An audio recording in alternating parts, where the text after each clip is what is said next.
All right, there's a few things.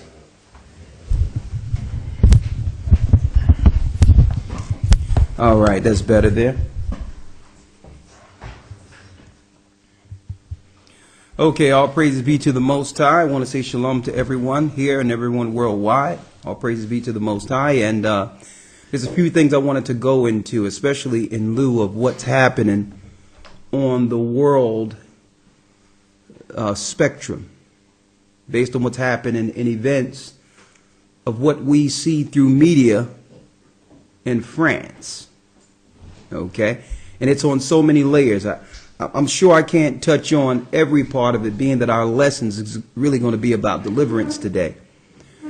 But I'm sure that Shapat is going to bring some type of angle with how he get the news tomorrow. So I'm sure we're going to touch on it on a more vast scale in the academy tomorrow. But before we go into the lesson, which is Bible prophecy on how the Most High's people will be delivered, namely the ships of Tarshish at the very end. Before I go into that lesson, I wanted to say something to brothers and sisters worldwide, just a couple of minutes, based on faith. F-A-I-T-H real quick, right? I think, and a matter of fact, I know that one of the errors, and these are things I've dealt with even before the truth and getting the truth, is understanding that when it comes to faith and happiness, we look to get those things from the outside of us. And that's where the disappointment comes in. We have to build our own faith. It's good to have faith to see strength in others, and that helps build your strength too. But all in all, your faith and your election must be sure. It's not predicated on someone else's rise or fall. That's why the Bible says, search out your own soul salvation with fear and trembling. Because with people, the reality is you'll always get disappointed. It doesn't matter. No one can ever fit anyone's criteria of what they believe is holy. Okay? That's an impossibility. And I'm putting that out there. Yes, we can strengthen each other. We can try to uphold each other. And we can make sure we keep someone walking as much as we can on the right path. But all in all, someone else and what they're doing on the outside of you, anyone, should not determine whether or not you will make it. And I wanted to put that out there. We all was called for a duty. We all was called into this race. And ye that endure unto the end, the same shall be saved. So let me just talk about faith. I'm only going to be 5 minutes with it, and I'm going to go right into the class.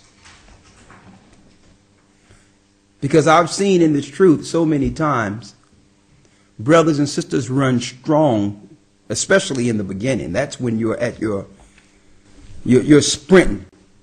No one can tell you this is not the truth. But I've seen so many people fall off and their faith be shaken, not based on what the Most High has done against them or for them. Because they weren't rooted. A scenario happened somewhere where they lost faith in a person. And through that, they turned back into the world, showing you what? They weren't really following the Most High from the beginning. They was giving a person more adulation than they should have. It was the person upholding their faith. You understand? And to some degree, there's nothing wrong with that. There's nothing wrong with having adulation or a certain type of love for when the Spirit of the Most High is working with the person. But what you can't do and what we can't do is equalize that with understanding that your salvation hinges on whether or not this person who you love or really respect make it or not. I'm going to tell you the truth. You still must continue to go and go forward in the strength, because it wasn't a man that opened your eyes. It was the Most High. He just used the vessels, but he called everyone equally to the race. We all receive the same penny. Okay? We all receive the same penny. So what I'm saying is, brothers and sisters, we're going to go through some rough times with what they're doing in the earth right now. And it's up to each individual to endure and help each other up, encourage each other, and love each other. So that when someone is weak, the strong person can pick them up and say, okay, I'm going to carry you for a minute. Okay? Let's get that real quick. When it talks about bearing the infirmities. And let's get faith real quick, and then I'll go into the lesson.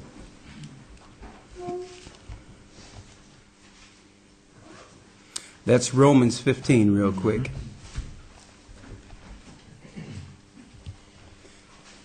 And let's get Hebrews 11 on faith. And the reason I'm putting this out there, especially when it comes to faith, Yeshua, whom the world ignorantly calls Jesus Christ, because there were no J's during his, J's just came around a few hundred years ago. Yeshua told us that as the days of Noah, then shall the coming of the Son of Man be. So what I would like to do, and all of us need to do this also, is sometimes put yourself in the position of Noah or Noah's family. In this time, in the days of Noah. Keep in mind that society was so downtrodden and so destitute. Who seemed like the crazy one? Noah, building an ark on dry ground. In the middle of dry ground. There was no way possible he would probably be able to get this ark that he built in the middle of dry ground to water. He looked crazy. Imagine that. The whole society is going on regular. Don't forget, the technology and everything we have now is only catching up to what was the technology before the flood. So it's the same scenario, but they were on a higher level of dealing in the heavens and all that. And there was no propaganda back then. It was what it was, and everyone seen what it was. And there was no one telling you it was something different. Now just imagine being in the position of Noah, where the only people that are right, that are looking and believe what the Most High is saying, is who? One family. Noah, his wife, his sons, and their wives. And the millions upon millions of people are against the Most High and are claiming that you're crazy, that you're out of your mind. And see, I like to emphasize that, because usually when you understand what's going on in this world, you are labeled crazy. According to this world, you should be institutionalized. You should be. Why? Because you're not with the mainstream. You have, through the Spirit of the Most High, you have broken the paradigm. You see things for what it is, and therefore you're crazy. You're a conspiracy theorist. Let me read these two scriptures real quick, and I'm going right into it. Romans chapter 15, verse 1. Yes. We then that are strong ought to bear the infirmities of the weak. Read it again. We then that are strong ought to bear the infirmities of the weak. We then that are strong ought to what? Bear the infirmities of the weak. And see, and that's what happens. And I want to put it out there. I'm bringing this back and preferencing this on what I said earlier when it comes to levels of faith.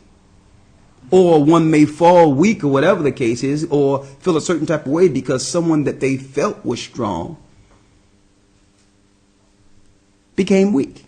But when that happens, are we supposed to turn from the truth and walk away and say the truth is not what it is and that this world and what the Bible showed us that's going on? You think the prophecies are going to stop because of certain scenarios and situations? We still believe what the Most High say regardless of people. Right? So when someone is weak, what you do? Exactly. That's an opportunity to say, you know what? I know how great this person is. I know what happens when the Most High is using this person. You know what? I'm going to help restore and get this person back so that we can finish together. Not look at them in a depressing moment and saying, well, listen, you know, it's all done. It's finished. It's over. We pick our brothers and sisters up. Because why? It's going to come a time, and I said it before, when you'll fall weak. And you're going to want someone to pick you up with faith. Seeing the righteousness in you and what you've contributed to the work. And that's what's going to happen. Everyone has certain gifts.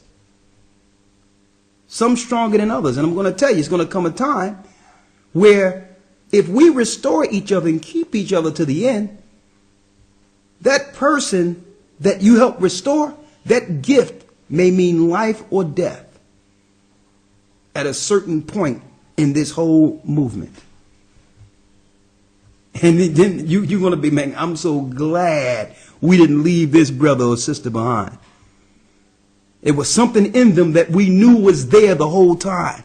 But if we would have totally destroyed them, took them down, and totally made them feel like they were the devil or hurt them, we would have never seen them come to full fruition. You understand? See, but that's the love of Christ. And I'm going to tell you, because Christ,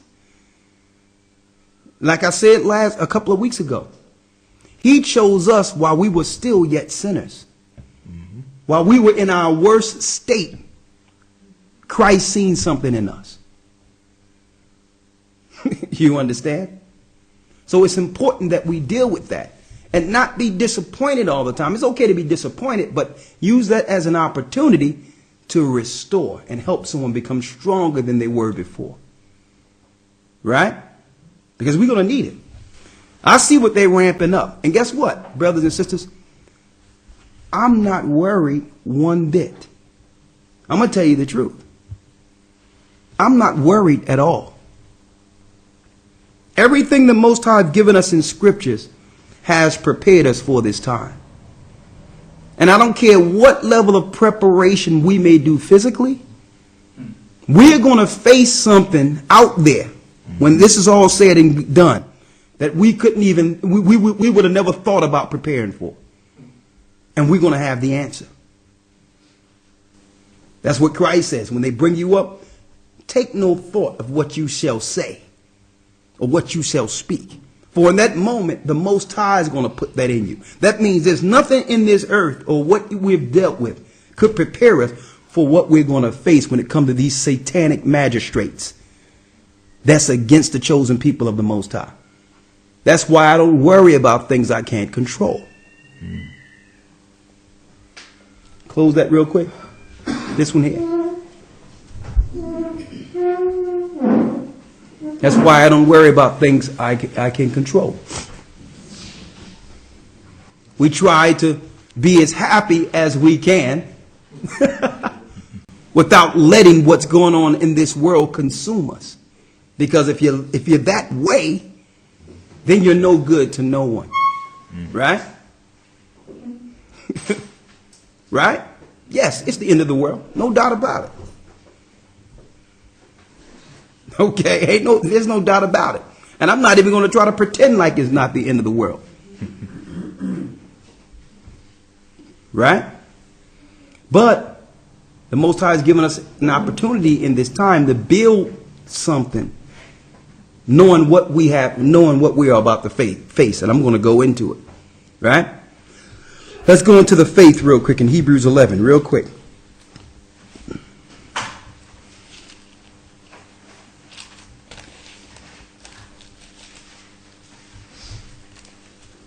Hebrews chapter 11, verse 1. Yes.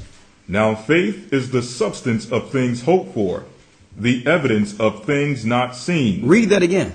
Now faith is the substance of things hoped for. Faith is the substance of things hoped for. The evidence of things not seen. You know what this is? This is the complete contrary of our modern day scientific belief or scientific understanding that if it's not tangible or it can't be proven, it's not so. Just check that out. What we need to make it is the exact reverse of what this world say we must measure as truth. It's the exact opposite. That means the substance is what? Read it again. Things hoped for. Things hoped for. That means it's not tangible. It's nothing that you can actually see and put under a microscope. So the majority of this world will say, you're crazy, looking and believing in a God that you can't see, that never appeared or showed himself. It's the exact reverse. How do we know it's a God, right? That's what they say. What are they doing with science? They're trying to break your faith because there's only two masters. So if they can have you doubt or even question whether or not there's a God, automatically you turn to the other. Right? So faith is what? The substance of things hoped for. Hold up now. Think about in your lives, right? All of us as individuals real quick. Let's think of the things we hoped for. Right? Think about it. Right? You thought about it? The things you've always wanted. And then what you do in life. You work towards that goal, right? At first, is it tangible at first? No. But you see it. You see what it's nothing physical, but you desire it and you work towards that goal. Right? So faith is the same. Faith is the substance of things hoped for, but what? The evidence of things not seen. And it's the evidence of things not seen. Now, the things you may hope for in this world, it's all carnal. There's some good things we hope for. A good family. Righteous children. Right? A loving home. These are things we hope for that are right. But guess what? We don't have them originally when we begin to hope for them, do we? No. But are they real? Yes. Faith is the same way. And I'm talking about building our personal faith. Right?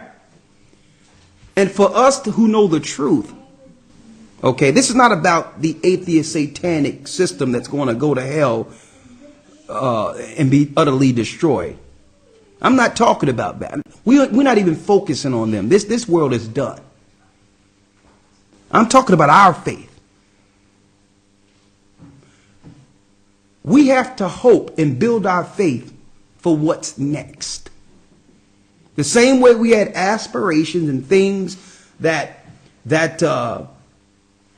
we wanted to acquire or to fulfill in this world, to get whatever we wanted out of this system, we must have a greater aspiration for the kingdom to come, knowing that this place will soon be done.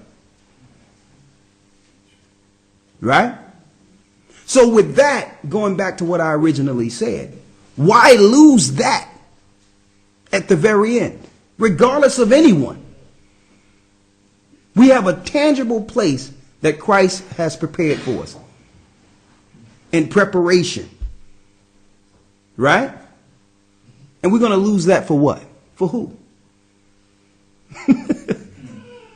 If we decide not to do it, or say, well, this person this and this person that, where do you go?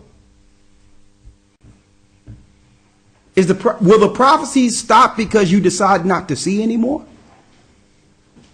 Yeah, let's put it downstairs. That's what I want to drop. That's what I want. I want every brother and sister to understand. So we must build our faith so that no matter what happens or who it happens to, we fulfill our hope that Christ has in us, that the Most High has in us, that we fulfill, we finish what the Most High called us for. Right? Finish reading. Verse 2. Listen to this. For by it the elders obtained a good report. It was through faith the elders obtained a good report. Now I'm going to talk to y'all real quick, and I'm going to show you how faith works, right? Right? We was going through scriptures. I was going through a zone, and the Most High said, come out of them, my people. All through scriptures. Don't even worry about it. Just come out of it. Leave, go. Right? And then Elder Zah, remember the conversation. I go to Elder Zah and say, brother, do you know that we're going to have to leave America? That nothing is going to beam us out of here? I had no idea how we was going to leave. We didn't have nothing to leave with. But I had faith what the scripture said that it was going to happen. And the only thing we had to do was go out on a corner. And guess what? There was a struggle, a fight for us to make it to that corner. You remember that? But then, now I look at it and saying, you know what? If we would have had any doubt or any indecision and not dealt with the faith the Most High gave us, that fear, right? Because even with the attacks that other people have, oh, that's a doctrine, oh, they're crazy. Listen, that's nothing compared to what Noah went through, right? And then we look at all the churches that have been established throughout the earth because we decided to say, come out of her, like the Most High said, and be like he-goats before the flock and begin to leave the borders of our captivity. To show you the level, it was higher than what we believed. It wasn't about going somewhere and going into some wilderness next to some sticks waiting for Christ. There was more work to do that we had to do face to face throughout the four corners of the earth. But we didn't know all that. It was the faith to take the first step that opened our minds to understand what this was all about. With no fear. That's how the elders obtained a good report in scriptures. The Most High tell them to do it, they do it. Against all odds, no fear, no doubt. You're going to have naysayers. You're going to have people tell you that you're wrong. You're going to have people attack you and all that. But what? You don't have faith in what man will say and what man will do. You have faith in what the Most High told you to do. And you understand that he's going to fulfill every part of it, and it's going to be greater than what you originally believed. It is first breaking that first layer of fear that happened through captivity to make you believe you'll never make it anywhere. They programmed us like that. That you must be dependent. That you must be a slave. Right? And then I look back and I'm sitting there speaking to Gaja and others all throughout the four corners of the earth. Gaja was a brother who didn't believe in the Bible or Christ at all, who just set up another church in London, another one in Leeds.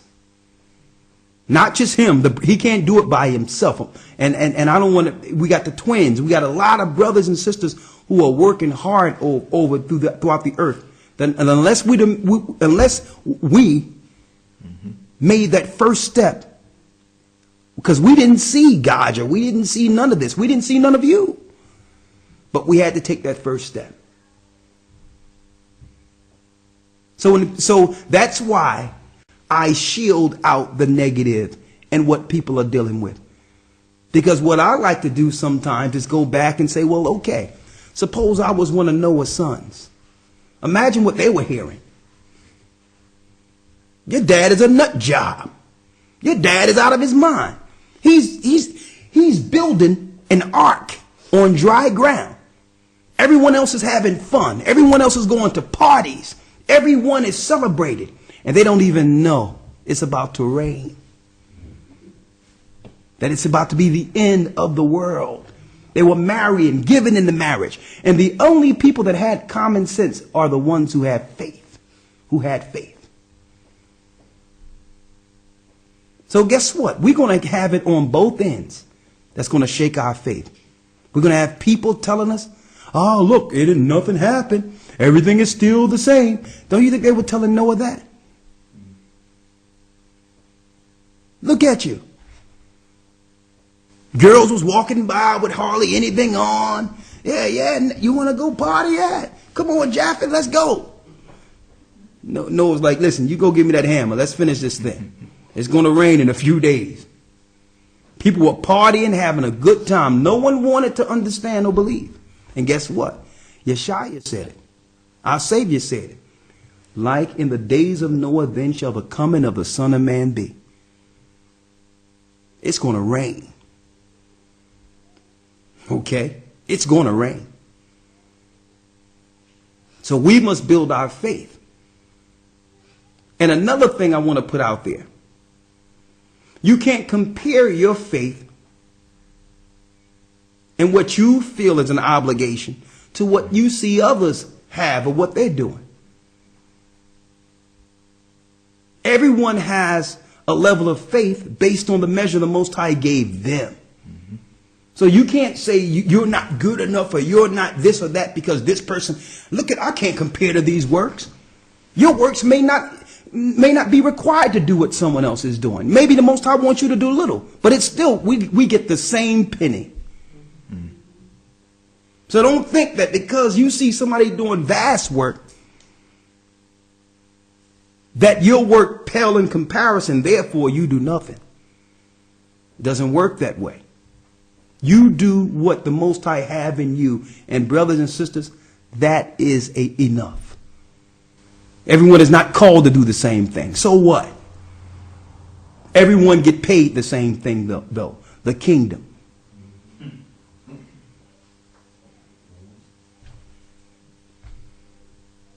And I hope this is resonating with brothers and sisters, because guess what? A lot of people who claim, and that's why I'm beyond just this Israelite stuff. I know I was Israel for over 2 decades. That didn't wore off. Who cares about that? Mm-hmm. Who cares? Who cares? It's not about Israelite stuff. It's about each individual getting their faith and getting prepared for this kingdom to come.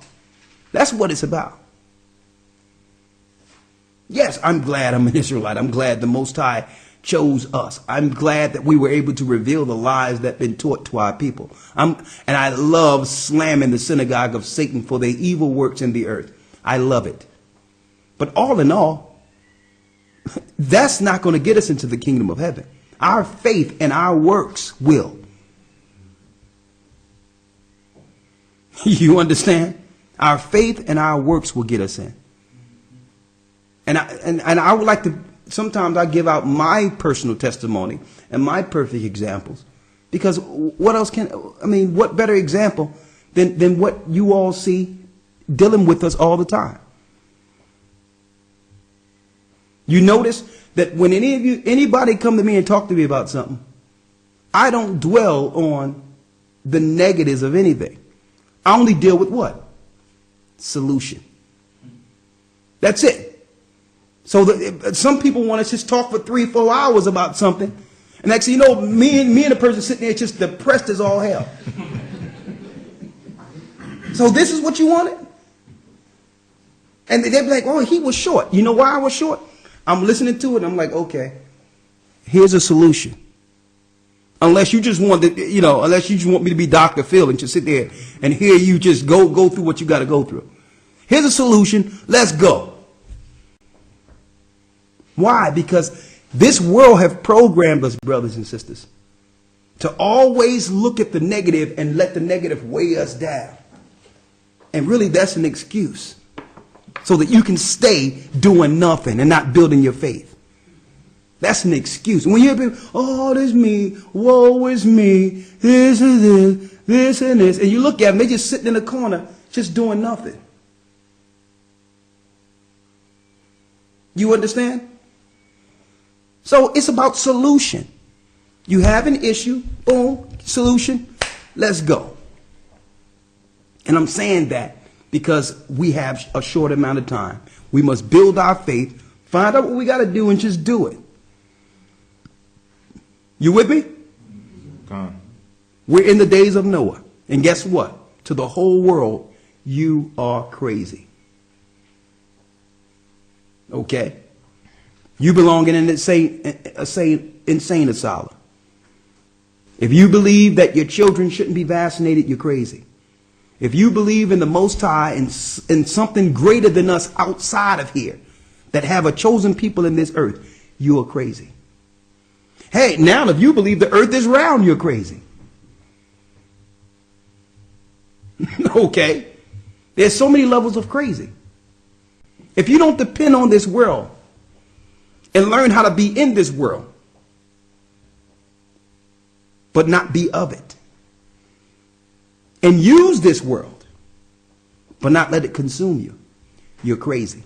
If you don't have a master, you are crazy.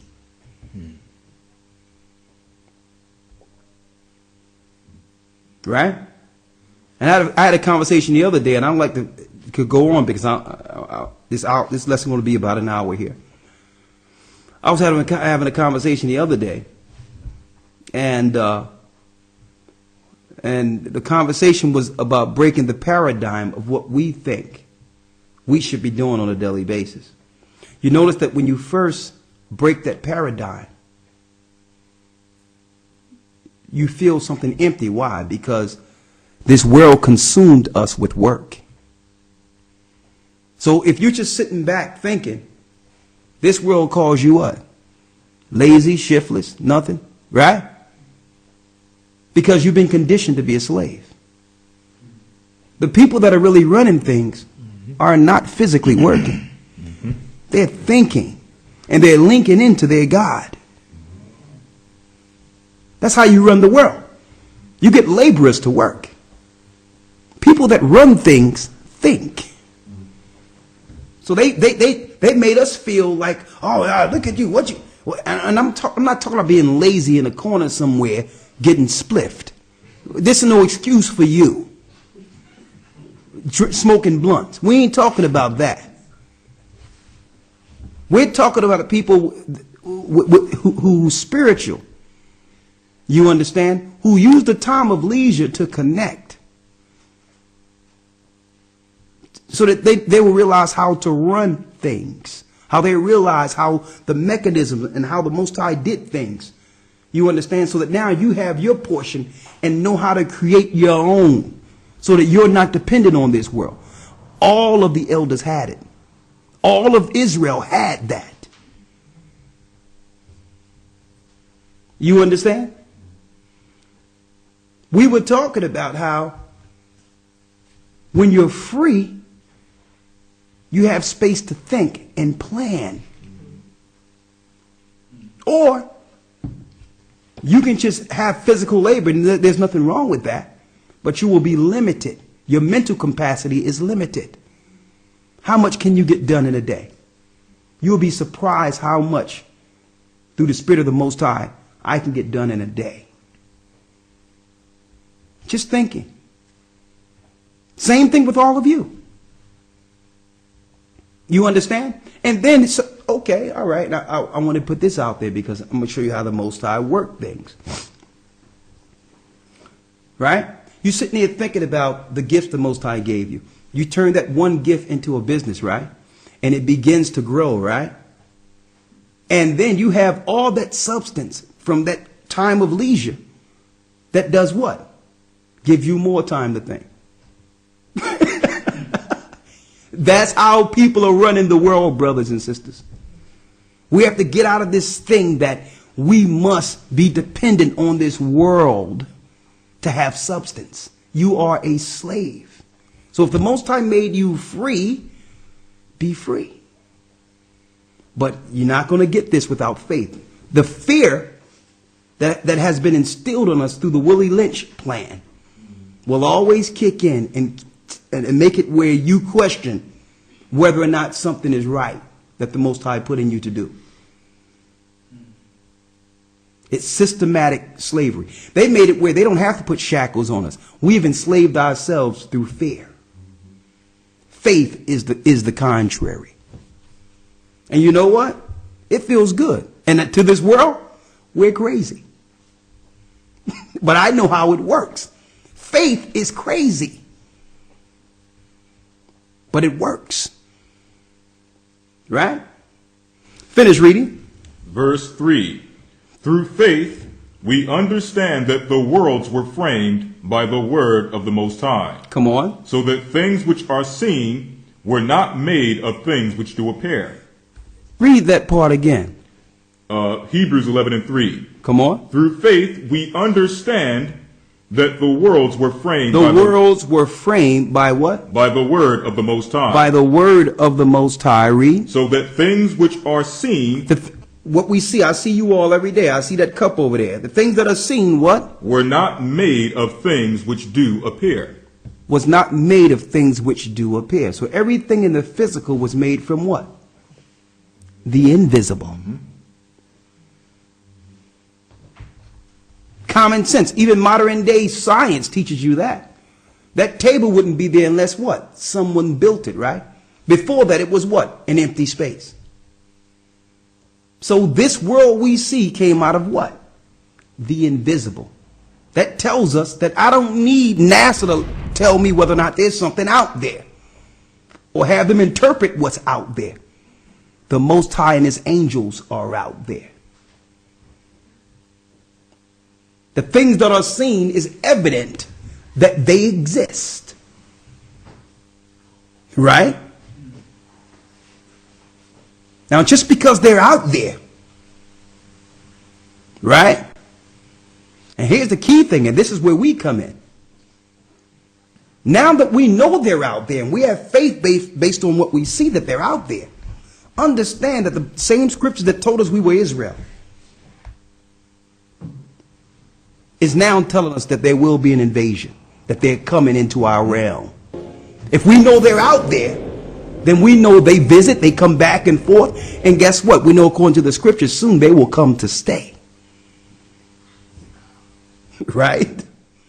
We have that faith to understand that. And there will be a war. We have the faith to understand that. Right? So what side are we on with this? Right? When the invisible world clashes with the principalities and powers that control this one. Mm-hmm. It's coming. Read. Hebrews 11 verse 4. Come on. By faith, Abel offered unto the Most High a more excellent sacrifice than Cain, by which he obtained witness that he was righteous. The Most High testifying of his gifts, and by it, he being dead yet speaketh. Verse 5. By faith, Enoch was translated that he should not see death. By faith, Enoch was translated. Now we know that he was translated right before what? Right before the mission came to Noah to build the ark. A little time before that. To judge the fallen ones, the principalities that control the governments of this earth. At that time.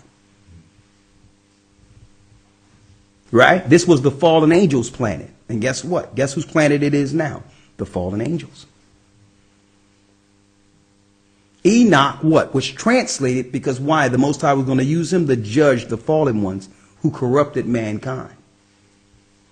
Now Christ have pulled his people out and gave them the task to prophesy throughout this earth, to warn the children of the fallen ones, like Enoch warned them before the flood. It's the same thing. What's going on here? Read on. Verse 5. By faith, Enoch was translated that he should not see death. Come on. And was not found because the Most High had translated him. For before his translation, he had this testimony. What testimony did he have? To show you Enoch left a testimony. The book of Enoch. Read. That he pleased the Most High. That he pleased the Most High. What he did, what the Most High wanted him to do. He wasn't dealing with the course of this world and the government instructions of this world. You understand? He wasn't controlled by the powers and governments of the fallen angels. Cain's seed. Right? Now, on and on and on, I could go on about faith. But let's go into this lesson real quick.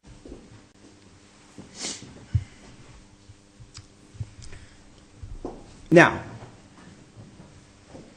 we're going into a lesson called the ships of Tarshish, the deliverance of God's people throughout the four corners of the earth.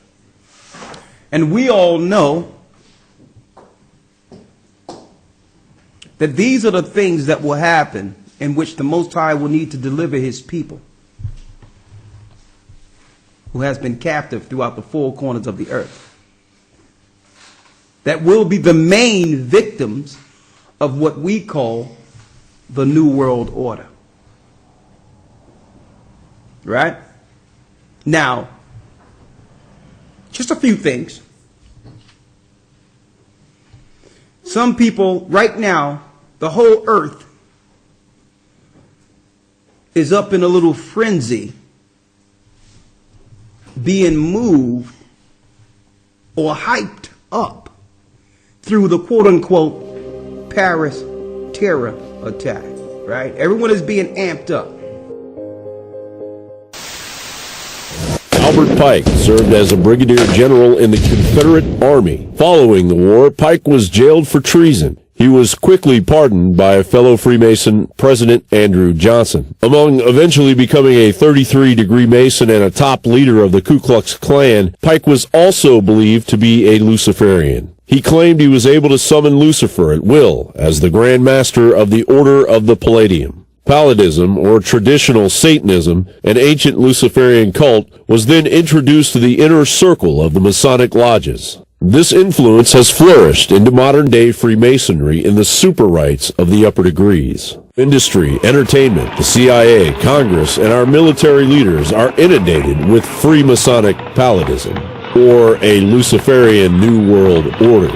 What follows are the chilling predictions, or better yet, instructions of Albert Pike's 3 world wars, funded in great part by the House of Rothschild. From a letter that he wrote to 33-degree Italian Illuminati head and mafia founder Giuseppe Mazzini, dated August 15th, 1871. The First World War must be brought about in order to permit the Illuminati to overthrow the power of the czars in Russia, and of making that country a fortress of atheistic communism. The divergences caused by the agentures of the Illuminati between the British and Germanic empires will be used to foment this war. At the end of the war, communism will be built and used in order to destroy the other governments, in order to weaken the religions. The Second World War must be fomented by taking advantage of the differences between the fascists and the political Zionists. This war must be brought about so that Nazism is destroyed and that the political Zionism be strong enough to institute a sovereign state of Israel in Palestine. During the Second World War, international communism must become strong enough in order to balance Christendom, which would be then restrained and held in check until the time when we would need it for the final social cataclysm. The Third World War must be fomented by taking advantage of the differences caused by the agentur of the Illuminati between the political Zionists and the leaders of the Islamic world. The war must be conducted in such a way that Islam,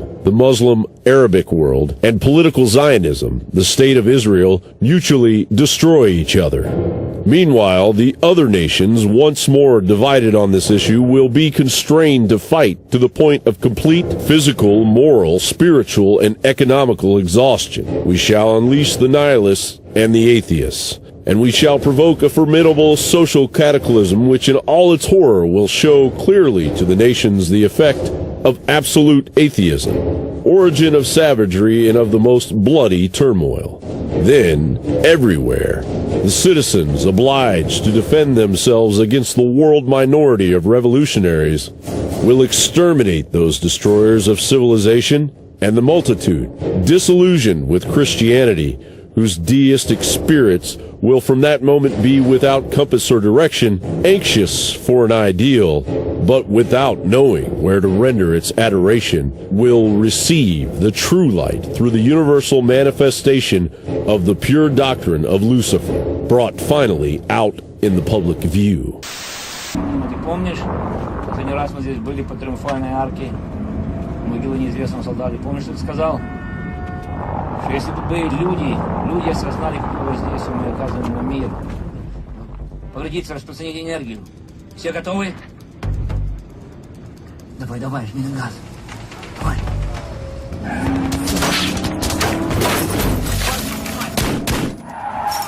It really is unbelievable. What you're watching here is footage from the game Battlefield 3, which was released in 2011. And in the game, the player has to take on a mission in which they need to neutralise a terrorist threat in Paris, France. And guess what date this threat takes place on? Yeah, you got it right. It's the 13th of November. Pre-programming at its finest. With little, the terror police moved into the Bataclan concert hall in Paris.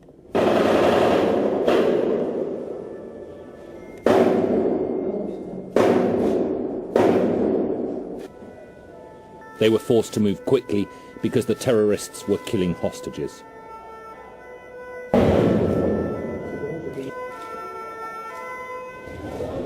One witness said the gunmen were silent and calm and just shot people randomly. They would reload and carry on. The attackers in the hall, reportedly 3 of them, then blew themselves up when the police raid began. The survivors hurried out, some with their hands above their head, others with their head in their hands.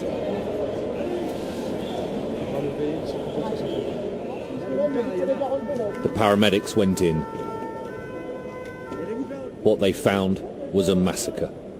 One official described it as carnage. This man's life was saved when a bullet hit his mobile phone. When he hung up, I was crossing the road and it exploded in front of me. Everything went up in flames. I felt the reverberations and I left. I fell down, then got up. That's when you saw me. You were already in the area. Here's the phone that took the shot and it's that saved me. Otherwise my head was in pieces. Right? You speak to the people at home and you speak to people throughout the states or whatever the case is.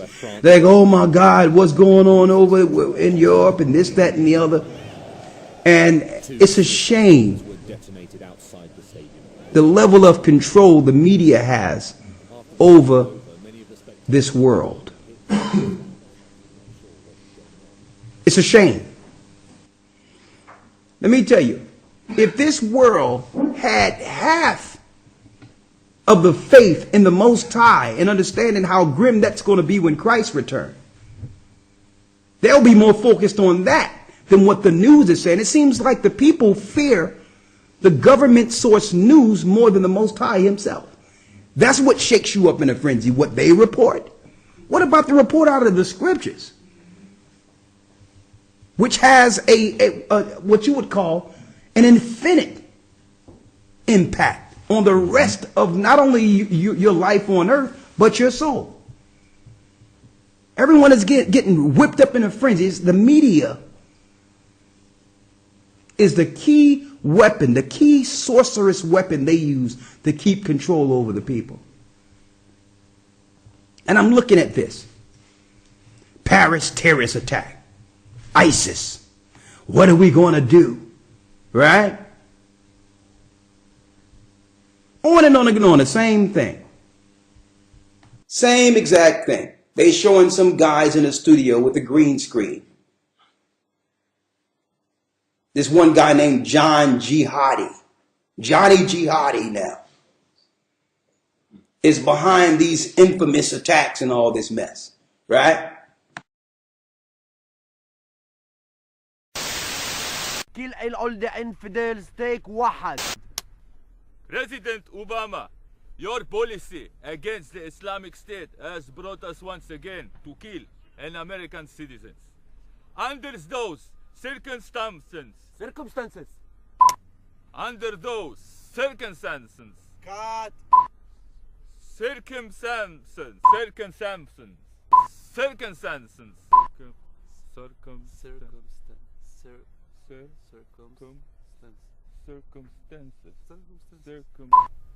Under those circumstances. I said it good. Yes? Continuity, continuity نالدي. Take 47. Action. President Obama. جيبها ليلي. Push. Very good. Ismail, touch up. جيب. You okay? 5 minutes. Under those circumcision. This is why. Less circumstances. This is why. This is why we see you and your allies, the Ayunis, the only responsible. I said Ayunis, right? I said Ayunis. Sayunis. This is why we see you. Halla Samir, halla! We see you and your allies, the Sayunis, the only responsible of the killing of the... Then they have their systematic Satanist crowds that they utilize on every attack with signs so that they can take pictures for this media propaganda. Jesus Charlie, talking about Charlie Hebdo, another false flag where somebody was supposed to have gotten shot in the head and earlier this year with no blood nowhere. Right? Just going through it. Just going through it real quick. I got some pictures. You can't see these, but I'm putting these out there. Okay, what's the name of this guy? The guy they say was over ISIS, Elder Lawyer? Elliot Shimon. His name is Elliot Shimon, a Jewish prop they utilize. But his name that they're promoting throughout America is al-Baghdadi. Over ISIS. On and on and on. They're propagandizing, right? Now, we can go on and on and on about the propaganda, right? But we will not. The question is, why is there a new event, the New World Order's government, through media, promoting almost every week? This systematic fear. See, what I learned now is not to focus on, because it's to the point where they're so over the top with these fake events. It's to the point where they want you to know it's fake. They want you to know that they're doing it. That's a tactic in itself too. They want you to know they're doing it.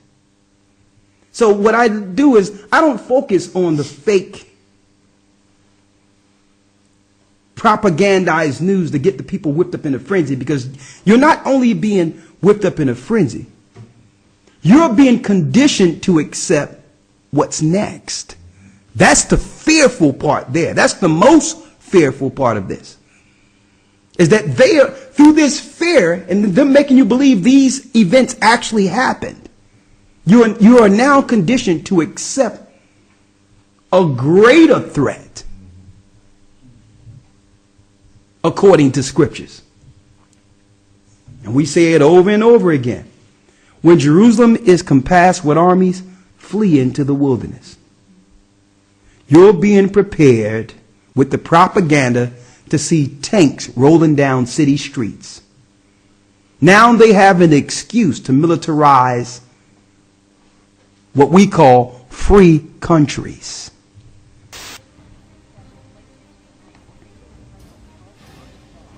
Okay? Hey, the New World Order won't be just readily accepted. It will be enforced. The New World Order is Satan's world. It's the world before the flood. It's the days of Noah. Don't forget, when the people no longer participated with the system, when they seen what it really was, they began to what? Consume mankind. They began to kill people. At one time, I tell you, during the time of Noah, the people were participating with it because they loved the technology, they loved the freedom, they loved all that came with following Satan's system. But when they can no longer sustain these leaders, the leaders said, okay, now, okay, you brought me this, that's not enough. You need to start bringing me people now. I'm going to need this amount of people dead out of your family. So eventually, they suck you in, but at the end of this, they require blood. They always have a required blood.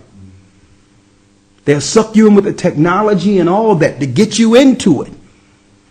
But the cost is more than any of us is really willing to pay. There's a cost for this.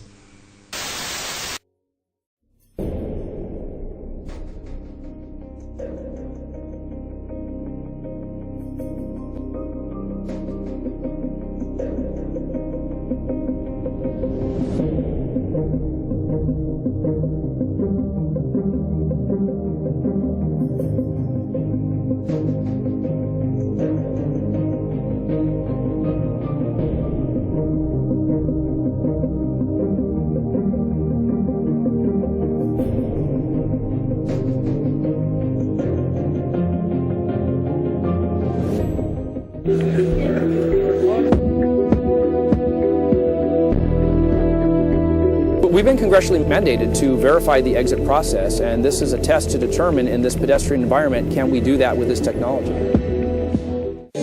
Digital technology offers the promise of intimacy, amusement, and even a longer life. With the ability to do billions of calculations in our pockets, it seems we've discovered a new dimension in which everything in our lives can be improved and tracked and then turned into money. But is convenience, profit, and surveillance the only use for these new powers? We're a multimodal biometrics identification company. We've got the world's only patent on a handheld multimodal, which means fingerprint, iris, and facial device on smartphones or on tablets. It's installed in State Department of Corrections, sheriff's offices, and local police in 47 states. It's big.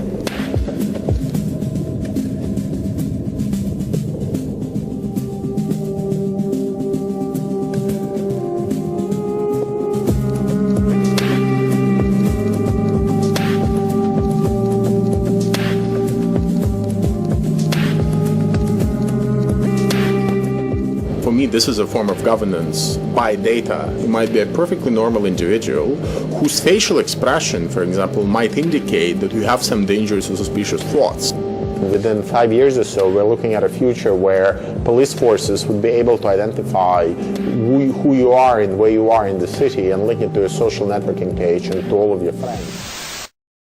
Right? So what I tend to look at, not the propaganda in the news, because these people in the studio, these are actors getting excited and getting you all hyperventilated and all that. And when they say cut, these people go and they drink their little shots or whatever, they toast. It's all acting.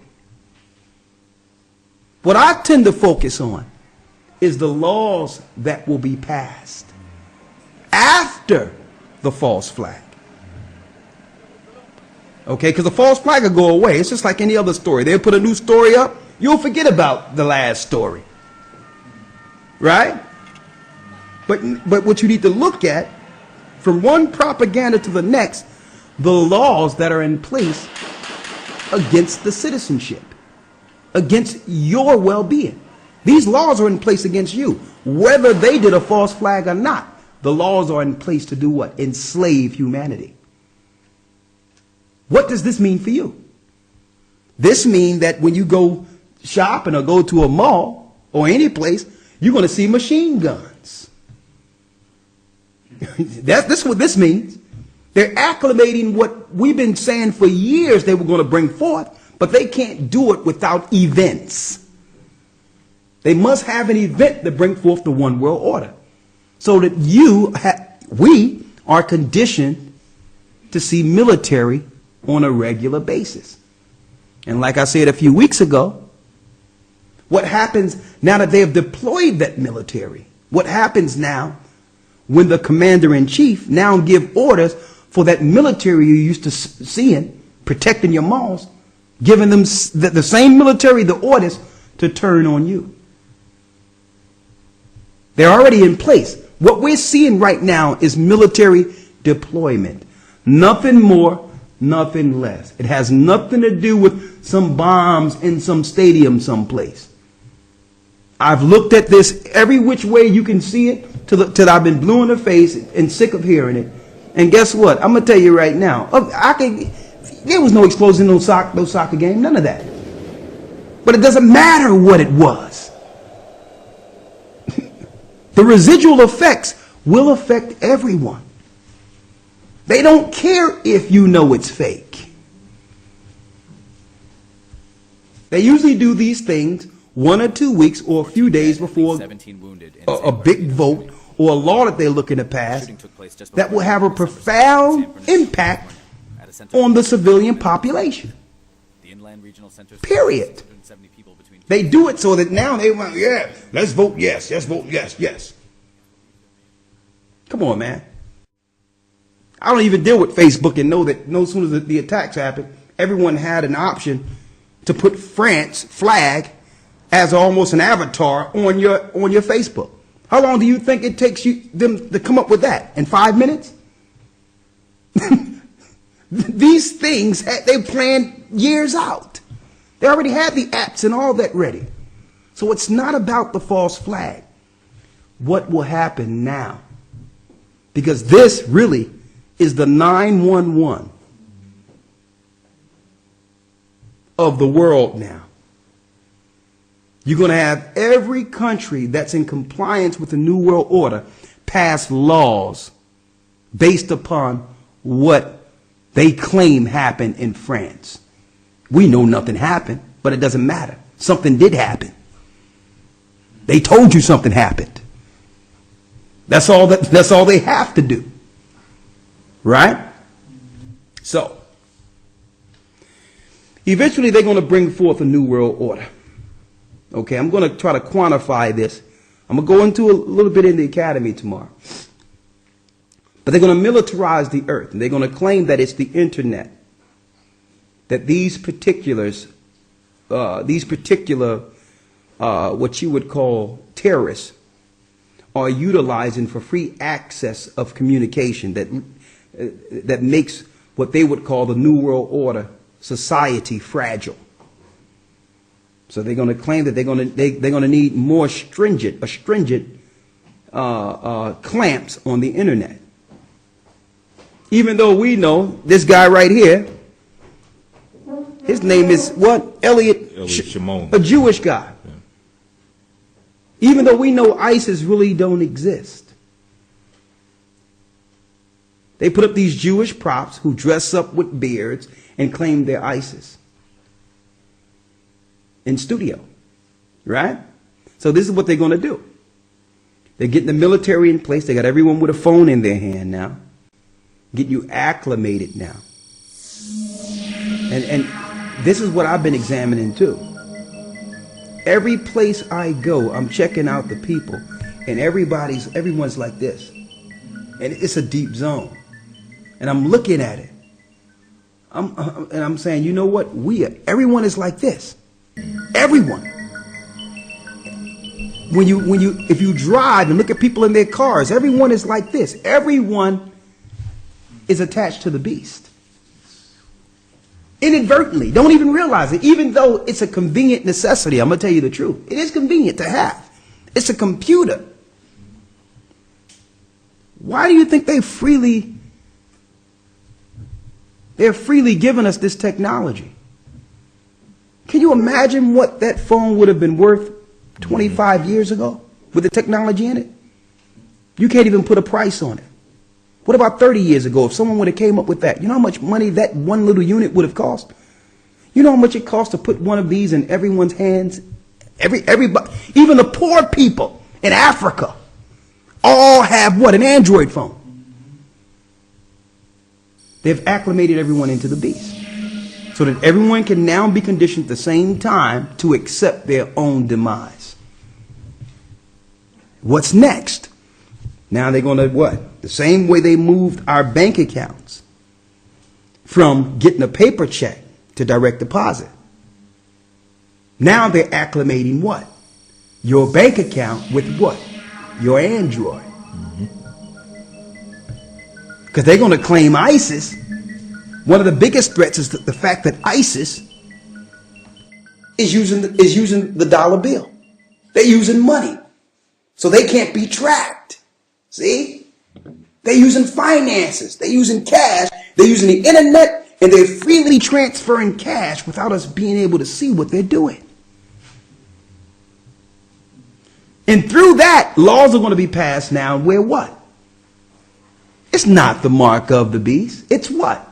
It's you taking your Android phone, and instead of putting it in the hands of someone who you don't know at a clerk office somewhere, what are they going to do? They're going to say, just take your phone, pop it up. All the retail stores are getting it.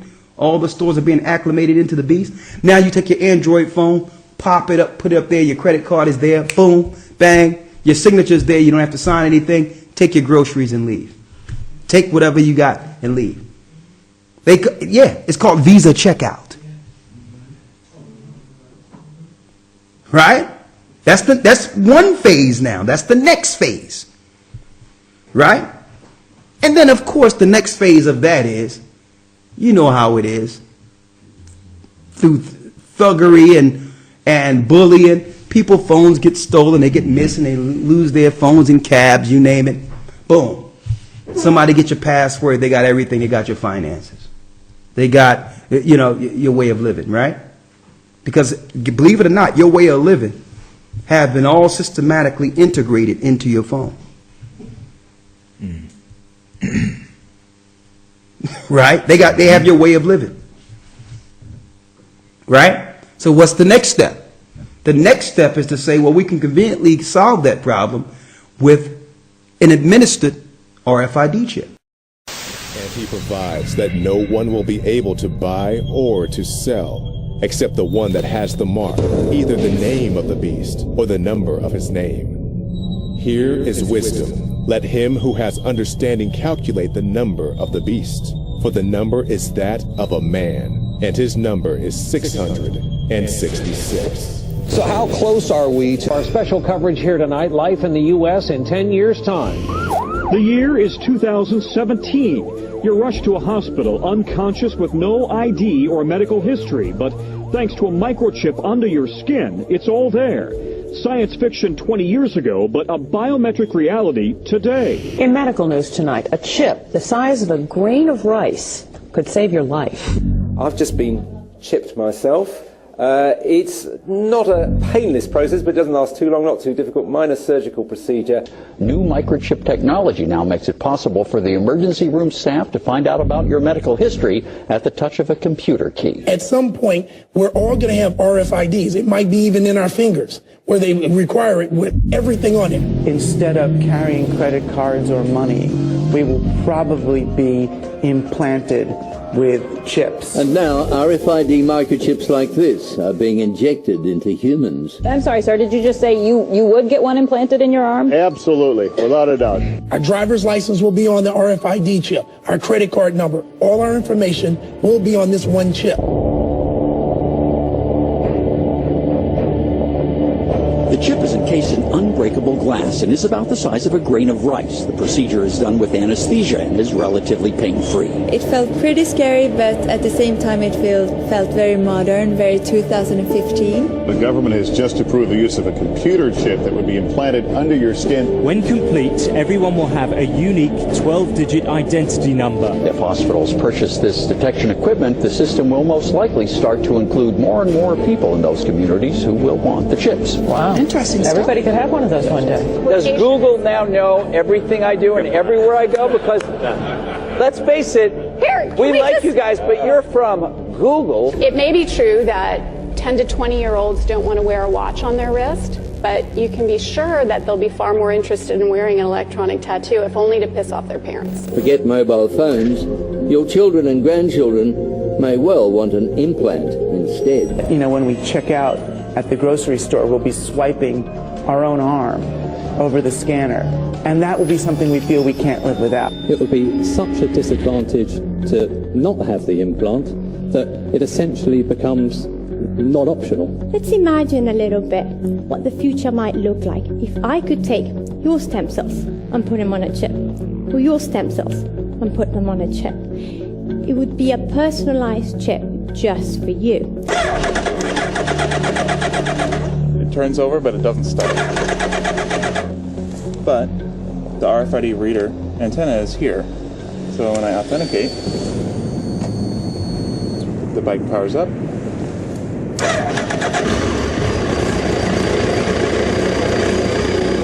That's it. Imagine if some of these machines could be made so thin, light, and portable that they could be attached right to the surface of your skin and go wherever you go. There's some very sophisticated device functionality sitting on my skin. Welcome to the future, specifically the checkpoint of the future. It is envisaged that the passenger will be able to flow through the security checkpoint without interruption. This is what IATA, which is the airline industry trade body, is hoping will become commonplace around the world. A sort of one-stop shop for security from the curb to the gate, as they say, with dignity. Can a microscopic tag be implanted in a person's body to track his every movement? There's actual discussion about that. You will rule on that, mark my words, before your tenure is over. Mark my words, huh? More like the mark of the beast. Even though it is called a tattoo, there is no need to pierce or puncture the skin. Instead, the device sticks on. So what we can do then is we can take this device, laminate it on the skin. It occurs to me I've got them in my dogs. Why wouldn't I have them in small children too? There are also several products available to keep track of children. Many of them act as emergency cell phones and tracking devices, with some even able to display on a map the places your child has visited. Biometric tattoos are raising the bar in wearable technology, and here to fill us in on the who, what, where, when, and why is our very own Lionel of Lionel Media. Hello, sir. Can you tell us what direction is this going with the biometrics and the tattoos? These things aren't easy to take off. What's your opinion on them? Eventually what's happening is that we are being led bit by bit through, to use the Skinnerian term, from shaping through the successive approximation to ultimately having within our bodies an RFID chip that will be implanted, that people will stand in line and in queues for to have, so that ultimately we will have in our bodies, because what we're doing right now, Lindsay, is we're slowly moving towards that. We went from the desktop to the laptop to the phone to the watch, and now we're having little tats tattoos, little biometrics, all of them leading to the ultimate goal, and that is an RFID, a radio frequency identification or similar chip to be placed subcutaneously. And that chip, Lindsay, will have everything about you there is. Your bank account, your GPS location, and you will do it. You will get one. Because after all, it will also have the siren call of medical information. And then one day, God forbid, not you, one day when people are found guilty of, let's say, crimes, they're not going to be put into the Hoosgow, the Pokey. No. Their chip is going to be turned off and poof, they don't exist anymore. That's where all of this is going. Everything that's happening right now, think about this, it's not going to be because of the government forcing this on you. People will say, please, put this on, put this tat on, this UPC. I want to be a part of it. Now, how do we know this have everything to do with ISIS and what's going on in Paris? Well, they just passed a law now within the United States, who had nothing to do with France, to now force all migrants and those that are in poor countries to make sure that they have an RFID tracked passport if they're looking to live outside of the place, Syria, which is being bombed and utterly destroyed. They says ISIS wasn't tracked. It come to find out, conveniently, I got this here. They had passports without the RFID chip in them. And this is what they're showing on the media. That this guy blew himself up. There was no parts of him left. But another magic passport appeared out of this so that now they can now tag the culprits of the Paris attack to Syria or ISIS. Like I said last week, you had some magic passports that fell out of the building. Even though everything was disintegrated during 9/11, these magic passports just fell on the steps of the FBI. And I told them last week, I want a complete suit and house made out of these passport papers.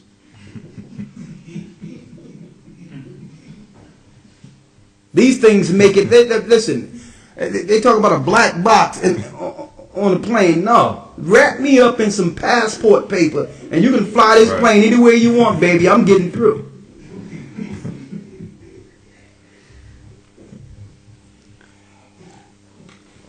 But now, through this, they're doing what now? They're acclimating everything to the RFID. And I'm going to tell you right now, it's going to come a time where people will not have physical paper passports. They will acclimate that with your Android, and eventually, it will be your RFID chip.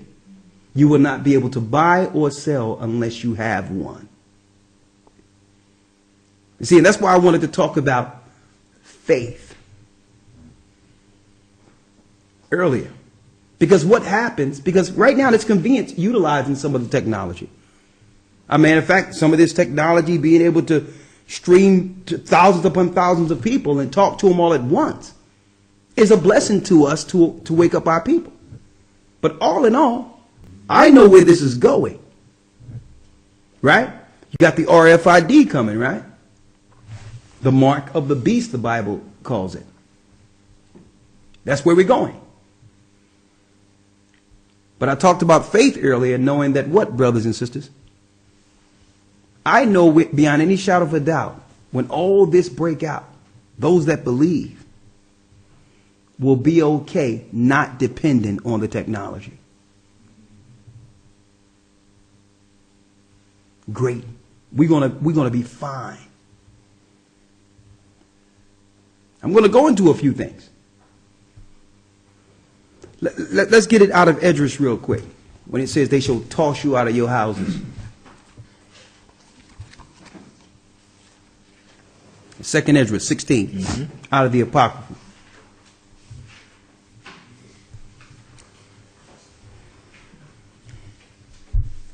Second Esdras chapter 16, verse 68. Read it. For behold, the burning wrath of a great multitude is kindled over you. When it says a burning wrath of a great multitude is kindled over you, It's speaking of the majority of the people now that are coming against the elect or people who believe in the Most High. We have an unbelieving earth, and all of them are against the Bible. All of them are against those who believe in something greater than ourselves, the Most High God. That's that burning multitude that's going to be over us. They're going to condition military to be against those who believe in the Most High. Look how they condition you. They condition you to what? To attack a people not based on them being radicals. They have what? Connected a religious belief to the ideology that's attacking the New World Order. See? The Islamic State. They can just switch that to any religion they want or anyone that believes in a God and claim that that's the threat. Right now, Christians are not up in arms against this campaign, this fake campaign. Why? Because they're only pointing out Muslims right now. But they're going to shift to Christians. Anyone that believes in the Most High can get a radical thought outside of the New World Order. Therefore, you are a threat and may blow something up because you're not being controlled. Your God may tell you to do what this Baghdadi did.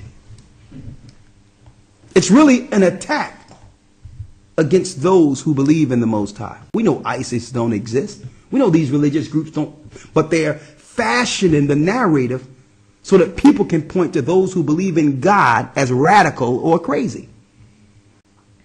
That's what they do in a satanic system. They point out those who believe in the Most High. There's nothing, they can just shift that from Islam to who? Oh, Israelites. They can shift that from that to whatever. They can move the narrative wherever they want, brothers and sisters. This is what I'm telling you. The Islamic State don't exist. But in some boardroom of some government institution someplace. But all in all, they're going to use it as a platform to attack those who believe. So what happens when we are dealt with a choice to either take the mark of the beast or take our chances with our God? We will come to that point. We will come to that decision. All of us. Read. For behold, the burning wrath of a great multitude is kindled over you, and they shall take away certain of you, and feed you being idle with things offered unto idols. Because usually what they do first is to try to get you to compromise your God by feeding you things that they've actually prayed to and sacrificed to their gods. Okay? That's a religious attack. That's a spiritual attack.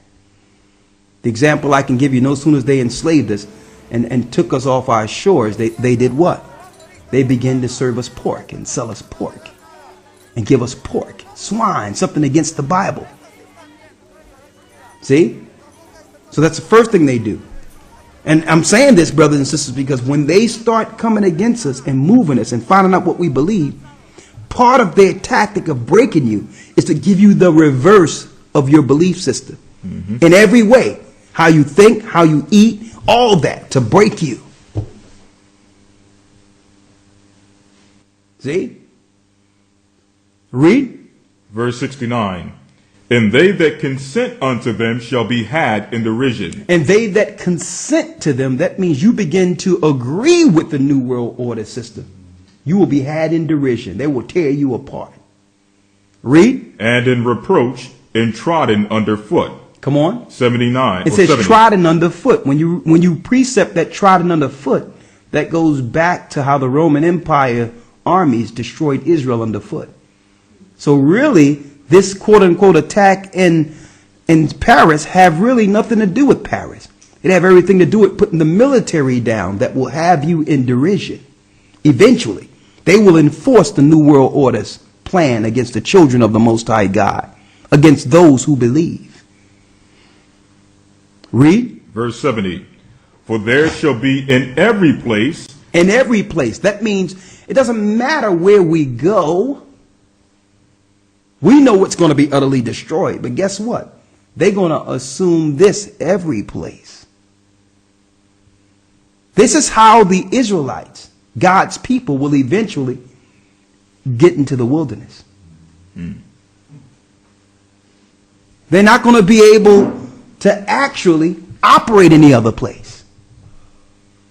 There will be no place that can sustain God's people, because why? The whole grid will be electronically controlled. It's not going to be a place that you can go where facial recognition will not recognize you. So you understand? So eventually, that's why Christ says, when you are persecuted in one city, do what? Flee into the next. Eventually, these circumstances are going to lead us to where the Most High will protect us in the wilderness. It's going to be the new world order against those who can see. But first, they must set up a grid to know who's with them, so that they can now concentrate on the number of the elect that's left that they must destroy before the coming of Christ. So these computers are not just used so that we can be on the phone and the internet or whatever the case is. The computers are being moved on the other side as what? As a statistic grid. A metric to know whether or not there's God's people that they haven't put a grip on yet, whom they haven't destroyed yet, who are not in jail, who are not controlled. It's going to be a metric that will be utilized. Read. Verse. And how do we know this? That's what the Obamacare plan was about. It wasn't about you getting insurance. Now they can have a metric on how many people that are not within the United States. It's a census to count who's really operating under the grid. And if you don't got the insurance, they know that you're operating outside of the grid. It's a metric to know how, and through the metric, then they can campaign and plan going forward on what they can do to focus on those that fell through the cracks. That's what your G20s and all these other events are about. They look at the metrics and say, well, listen, these many people haven't signed up for Obamacare. Now, those that are in Obamacare, automatically, they're going to get the mark of the beast. A two-way radio is part of it. See? They just haven't told you. But if you sign up for it, you've already been acclimated to receive it. So it's not what you think. It's some businessmen sitting in all white with metrics looking, or black suits or white ties and black ties and red ties sitting there around the table saying, well, okay, who's our threat? Those that follow the Most High God. Here's a number of them that haven't signed up, or whatever the case is. They're not a part of our system. Okay, how do we get them? Okay, we must mark them as terrorists. We're going to say they're ISIS. We're going to say they're this. We're going to say they're that. We must get rid of them. Not because they are a physical threat. They can spiritually release the people. And if they spiritually release the people, these people will spiritually fight against us. And when these people spiritually fight against us, their angels come into our presence and war against us. It's a spiritual war. That's the power we have. They understand it, and they know we understand it. Are you following me here? Read. 2 Ezra 16, verse 70. Come on. For there shall be in every place and in the next cities a great insurrection upon those that fear the Most High. So this whole campaign is aimed towards those who really fear or know that the Most High God exists, who believe in him and have faith in him. It's speaking to the believers. Read. Now Christians, a lot of Christians know this to some degree, but they've been duped with the Jesuit programming and agenda of the rapture that the Jesuits created. They're dealing with a doctrine that you cannot have the mark of the beast until the Antichrist is revealed. So through that conditioning, Christians will take the mark of the beast. So a lot of what we're saying Christians know, but their timeline is off, and they're not going to have enough time to prepare. See? So because of that, they're going to automatically choose what? It's going to show you. They're going to have to choose right on the spot. They're going to have time to prepare and go out and set things up and have preparation for the people. There will be no time for them at all. They're going to have a decision right on the spot with a gun at their door. What do you choose? And they're going to start off with their Pied Pipers, Creflo Dollar, whoever their Pied Piper is, who's going to tell them to get it and saying, listen, if you don't do what the government tell you to do, you're not of God and you got to get out of this church. That's how the Pied Pipers are going to do it. You got to leave here. You got to threaten our church. This is how they're going to do it. Right? And Christians and people who believe in Christ. I'm not speaking of Muslims. We all know that the Islamic faith and all that satanic religion, those that believe in our line, that rock is going to hell. We're not here to defend the Islamic State. But I'm going to tell you how this is going to affect those who believe in Christ. Read. Verse 71. They shall be like madmen, sparing none. See that? But still spoiling and destroying those that fear the Most High. So their whole campaign is against what? Those that are keeping the commandments of God. See? So that's how they measure whether or not you are a threat. What do you eat? Oh, you don't eat pork? Okay, you must be religious. See? Oh, you don't celebrate Christmas? Okay, we can put him on the list. Okay, he's not conditioned. She's not conditioned. Oh, you don't deal with Sunday worship? See, all these things they can peg off and now get a metric on those who are now connected. Because if you're not being controlled by the world religions, you're connected. They realize this. So they put these little caveats, these little, what I would call spiritual ball and chains on us, so that they can know whether or not you're with them or with the Most High. And these are the people they're going to target their destruction towards. Read. 72. For they shall waste and take away their goods and cast them out of their houses. See that? All that good stuff. All those resources. All your goods are going to be taken. And what? 73. And why will they cast you out of your house? How are you going to pay for it without the mark of the beast? How? Now, back in the day, they used to have sheriffs knock on your door and say, you know what, you got to get out. You know, we're going to give you some time. At least the sheriffs had some level of sympathy, being connected with the people. The sheriffs in towns, they have some level of compassion for the people. They give you some time to get out and all these things. But now, through the integration of city, state, and all levels, the local, state, and city all being integrated, you can have the military on your door. It's not going to be your sheriffs. Read. 73. Then shall they be known who are my chosen. It says they're going to kick you out of your house. They're going to take everything you have. Then what? Then shall they be known who are my chosen. Then we're going to know who's really down with the Most High. Who's going to stick with the Most High with nothing? Of course, they're going to give you an option, though, a great option. Do you want to keep the house? Do you want to keep all your goods? It's simple. We have it right here in a syringe. We just have to know, we have to be sure that you're not a threat to us. So take this chip. Is in Stockholm this morning with more on that. Keir, good morning. You've seen it in the movies. A human being merges with a computer to become a so-called cyborg. Well, I have now had a computer chip inserted into my left hand. It cost around $300, and in a moment, in what will surely be a live television first, I'm going to open a door with my cyborg hand. We're going to put a man inside a machine.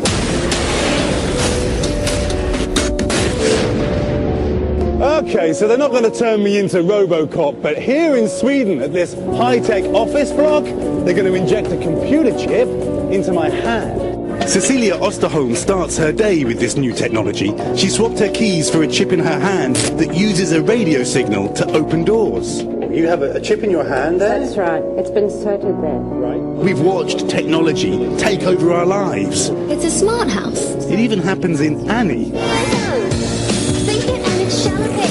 And now it's coming true in real life. And with that, I became part man, part machine. Right, cue the superhuman music, guys. Here comes the big reveal. Here on my left hand, you can still see the mark, is where that chip has been inserted into my hand. We already have your information. We have your Facebook, everything. We have your whole dossier. We're going to put it all up in here too with this chip. You're going to be able to access everything remotely. You're going to be fine. The greatest convenience you've ever had. We just need to know where you are and what you're doing, because we're being threatened here. What you want? Keep your house, keep your car, keep your children. A matter of fact, we'll clean some of your debt if you want. You owe money? We'll clean the debt. We'll give you some money. Take the mark of the beast. Bow to the real God of this world. That's the Apocrypha, brothers and sisters, telling us the mark of the beast instituted, and the choice believers will have to make when it's time. Now, when the grid fall off, when they acclimate the mark of the beast, brothers and sisters, now you're going to have brothers and sisters operating without the chip, without the mark, right? How do they make it to safety? What's going to happen? Right? That's what we're about to go into. Now, a couple of weeks ago, we went into Syria, bringing forth and actually showing, according to Scripture, why the governments are really in Syria. It has nothing to do with ISIS. It has nothing to do with some attacks and all that from some Islamic state that have nothing to do with it. Whatever they're telling you in the media, don't believe, okay?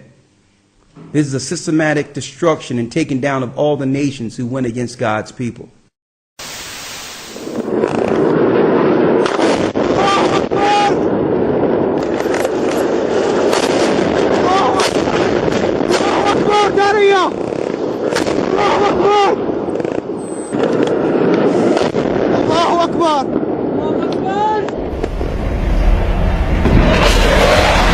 A makeshift mortuary full of little children has been making the rounds on social media the past few days. Sources claim that this is the result of heavy bombing by the French. The footage of these children is disturbing, ladies and gentlemen. It's so disturbing that I cannot even show it to you. There will be a link in the description if you must see it for yourself. But the video is outrageous. It makes you wonder, what are they bombing over there? Elementary schools or just residential neighborhoods? It's bad enough that we ourselves bombed a hospital just last month in Afghanistan and then ran a tank through it just to bury the evidence. But now it looks like the French have even outdone that. The French claim to be targeting training camps and terror command centers. Well, if that's the case, then what have we been doing for the last year and a half? Bombing camels and empty tents? How can there possibly be any training camps or command centers for the French to bomb after all the bombs that have been dropped on Syria already?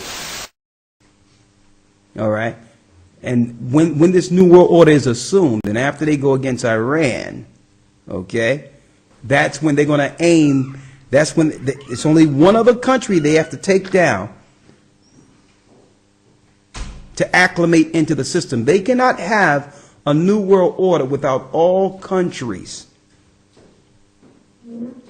participating, including Iran.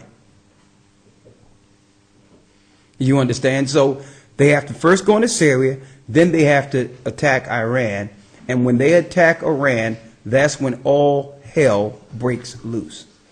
Which means there will be no need for them, after they attack Iran, there will be no need for them to do another false flag on an attack. The attacks will be real. They won't be false flags. Okay? They're just acclimating people. And they're putting the grid and the military in place, knowing what to expect once they attack Iran. Now, in the midst of this, you're going to have God's people in the middle saying, well, listen, what do? We're going to serve the Most High and follow the Sabbath and do the best we can. But guess what? Now the whole world is in derision now. The mark of the beast being instituted. Right? Now, all your family think you crazy because you're one of the very few who actually have the mark of the beast. You're the black sheep, quote unquote. Because you don't, now people think, well, you think you better than us? Now all the people have turned against the elect of the Most High, right? And eventually, we have to be led into a place of safety. Let's go into the ships of Tarshish. Right?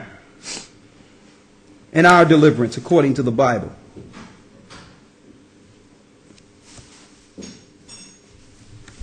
We went to Syria 2 weeks ago, right? Mm-hmm. Yep. Let's go to Isaiah, the 60th chapter.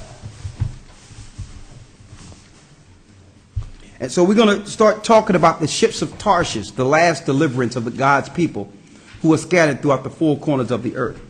Now, in order for me to get Tarshish, let me first go to Genesis 10 so you can identify the area from which the ships will be sent to gather and help and protect the righteous who have rejected the mark of the beast. Now, mind you, there will be a number of people within the Western countries who will die or choose to be martyred opposed to getting the mark of the beast, getting chipped. And let me ask a question real quick. Just an open question. What would be a reason that would pressure a person into saying, you know what, I'll get it.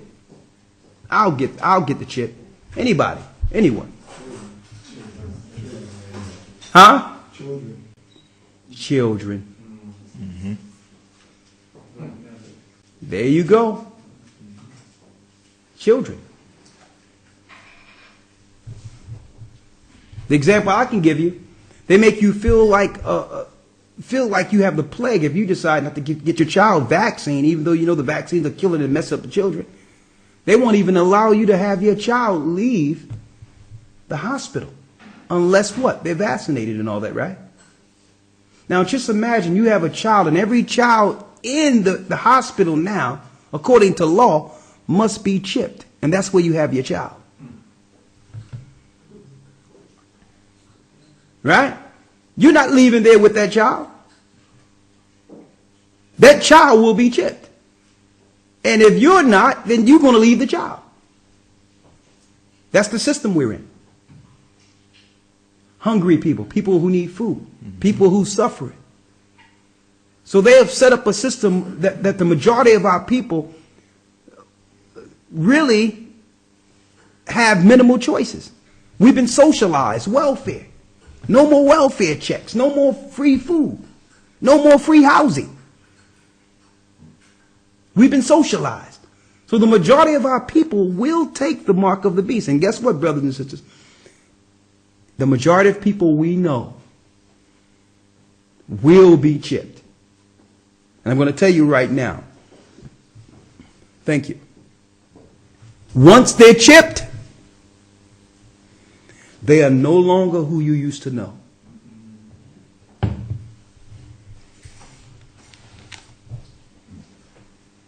I don't care how much you think you love them and what you feel about them and how you grew up around them. Believe it or not, they will be someone else. That's the truth of the matter. Let's go into the ships of Tarshish. Genesis chapter 10, verse 4. Yes. In fact, I'll start at verse 2. The sons of Japheth. Now, when you go into Genesis 10, it's giving you the family lines of the three sons of Noah. Their family line after the flood. To give you a synopsis or an overview of if you want to know who the families are. There's no what they would call mongoloids and all these other negroids. These are all terms, scientific terms they use to distort the biblical identification of family. Okay? All people in the earth come from one of three families. Ham, Shem, or Japheth.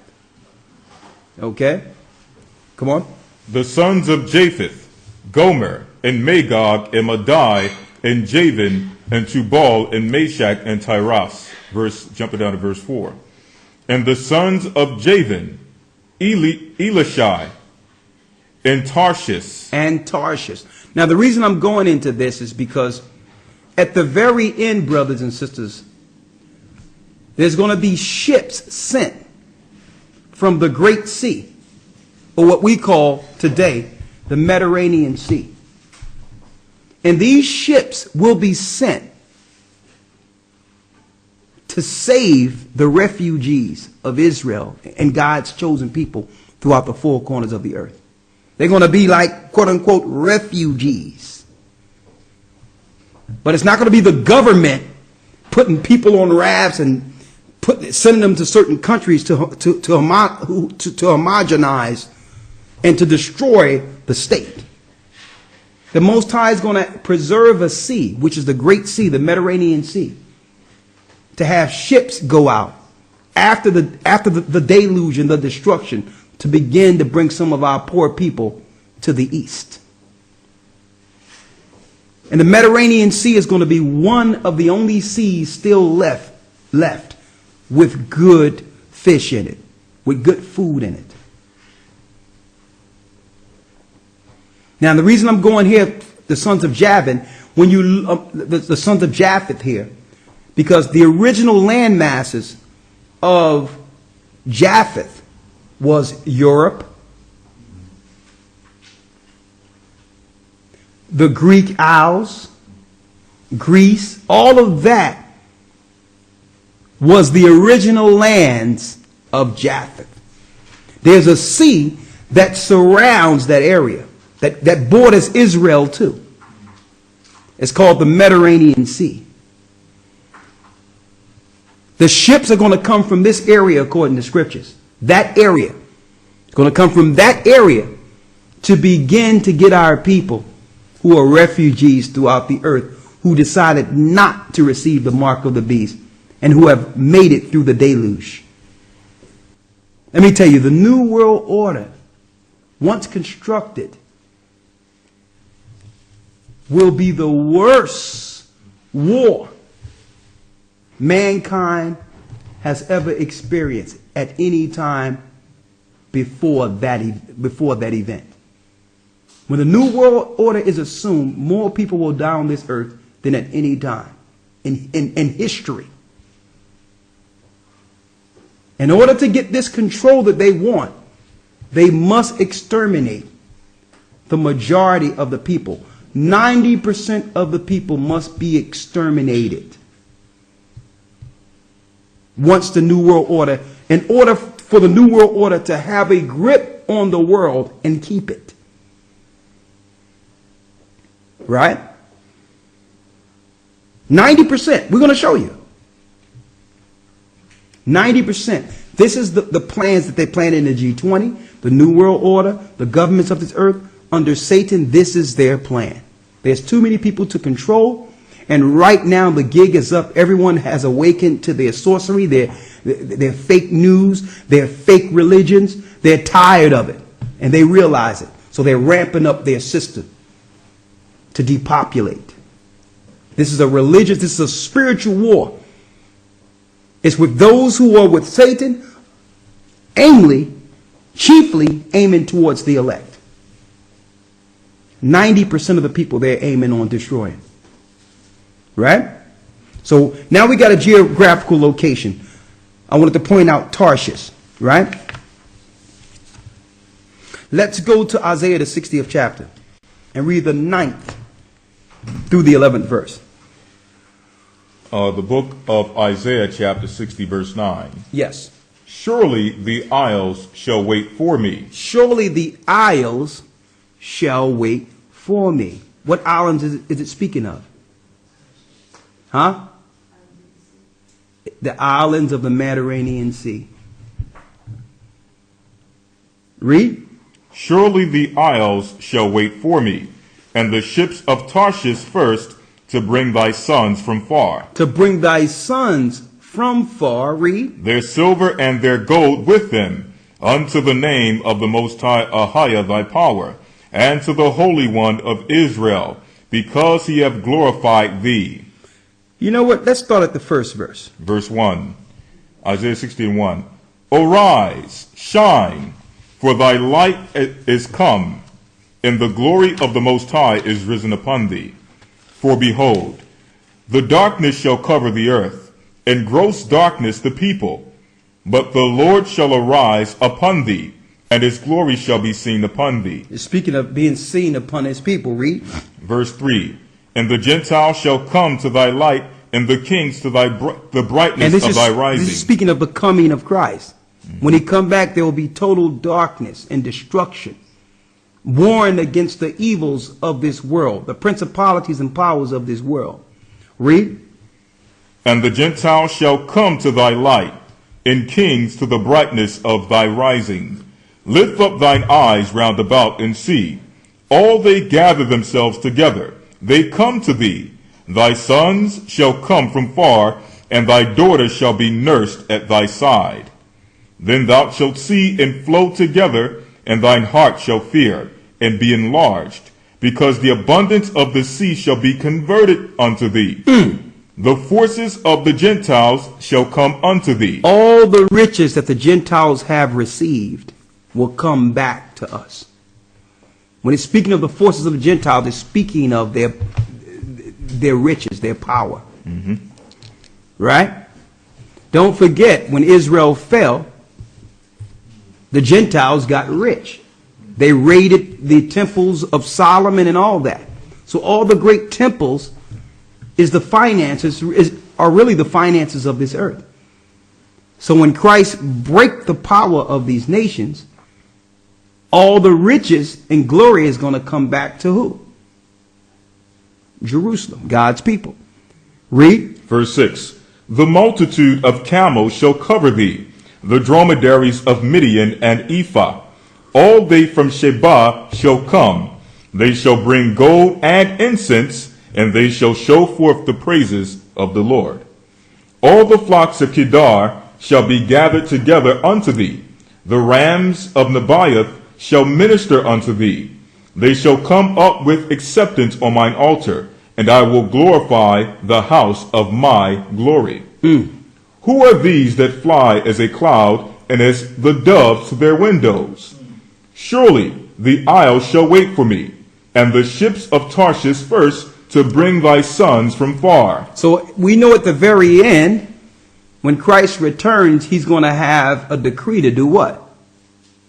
To gather his people who are still out there. Right?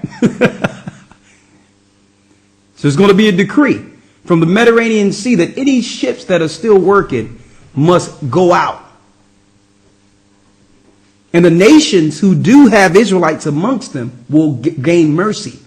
They're going to be bringing Israelites to the glory of the Most High for mercy and saying, I preserved them, I've kept them.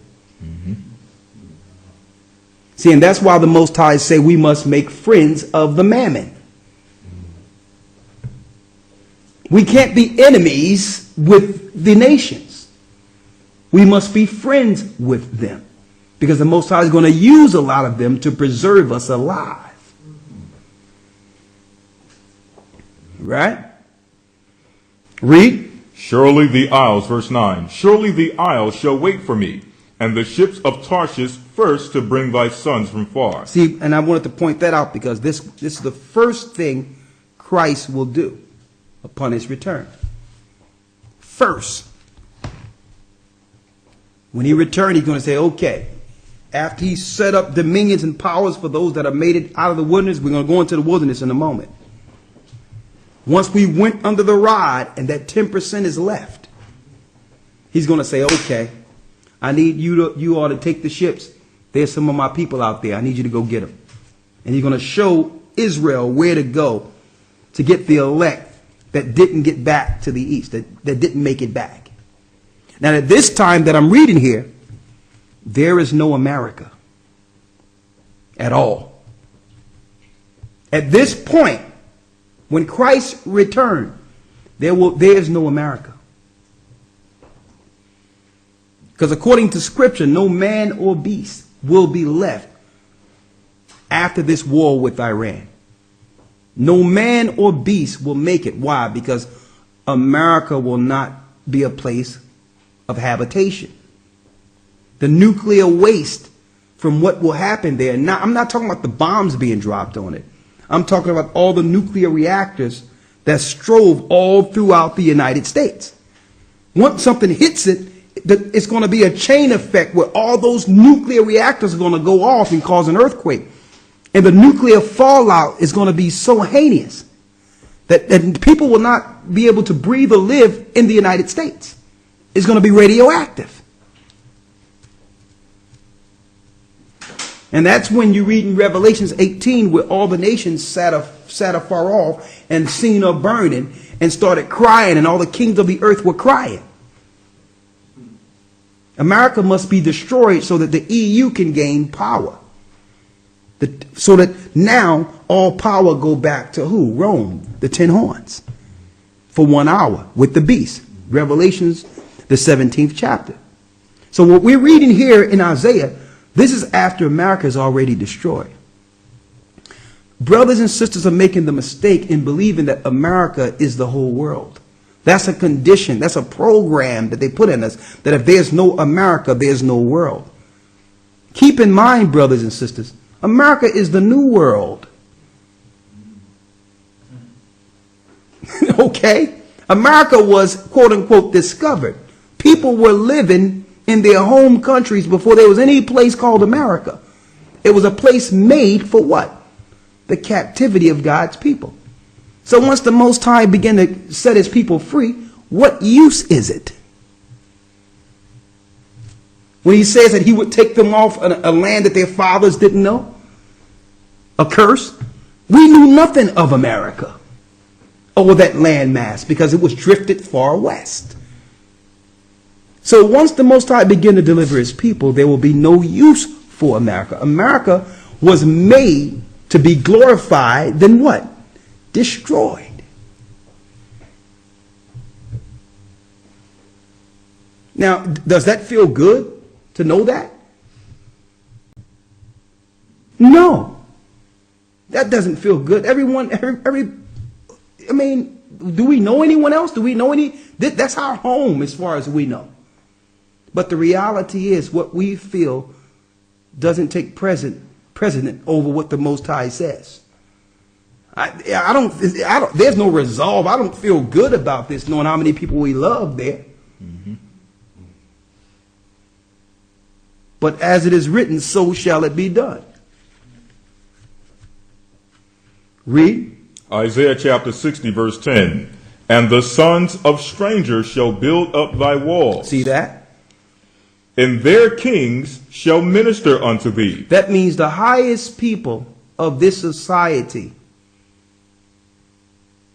of the nations, will minister to our people. Read.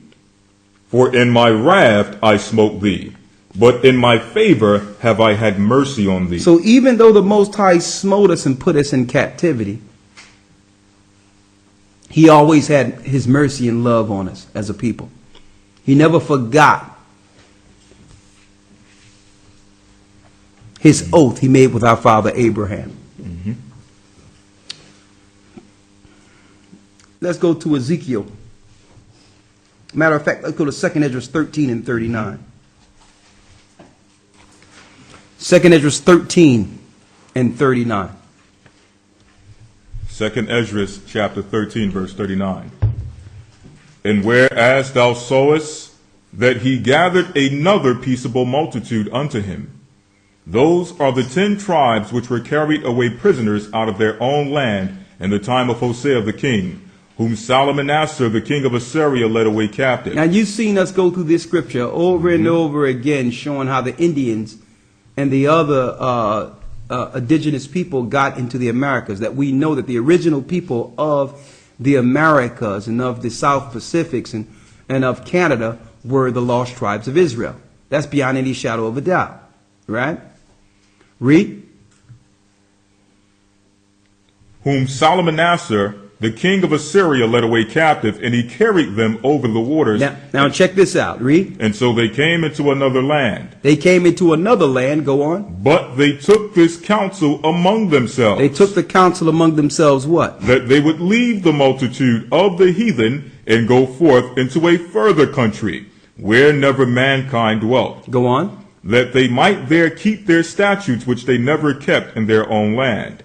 And they entered into Euphrates by the narrow passages of the river, for the Most High then showed signs for them, and held still the flood, till they were passed over. Come on. For through that country there was a great way to go, namely of a year and a half. And the same region is called Arsareth. Arsareth, which means hidden land, the place we call the Americas today. Go on. Verse 46. Then dwelt they there until the latter time. And now when they shall begin to come. When they shall begin to come, showing you the prophecy of Isaiah coming to fruition here. When they begin to come, read. 47. The highest shall stay the springs of the stream again. He's going to calm the rivers and the waters, the seas. Read. That they may go through. Therefore thou sowest the multitude with peace. So as you can see, how will the other tribes get back to Jerusalem?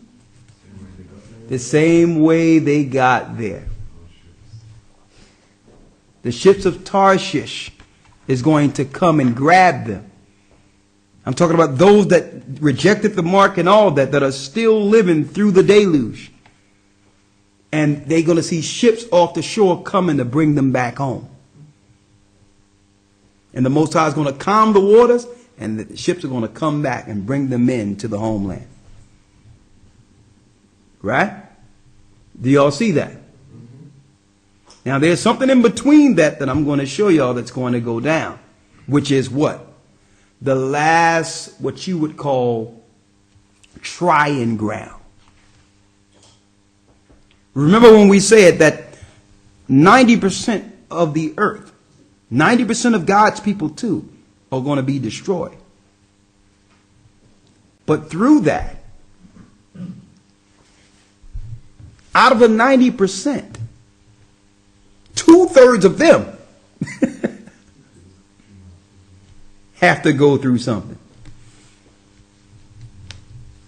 Let's get it real quick. Let's go to 2nd Esdras 9 and 5. There's a few things we got to get, and good to see you, bro.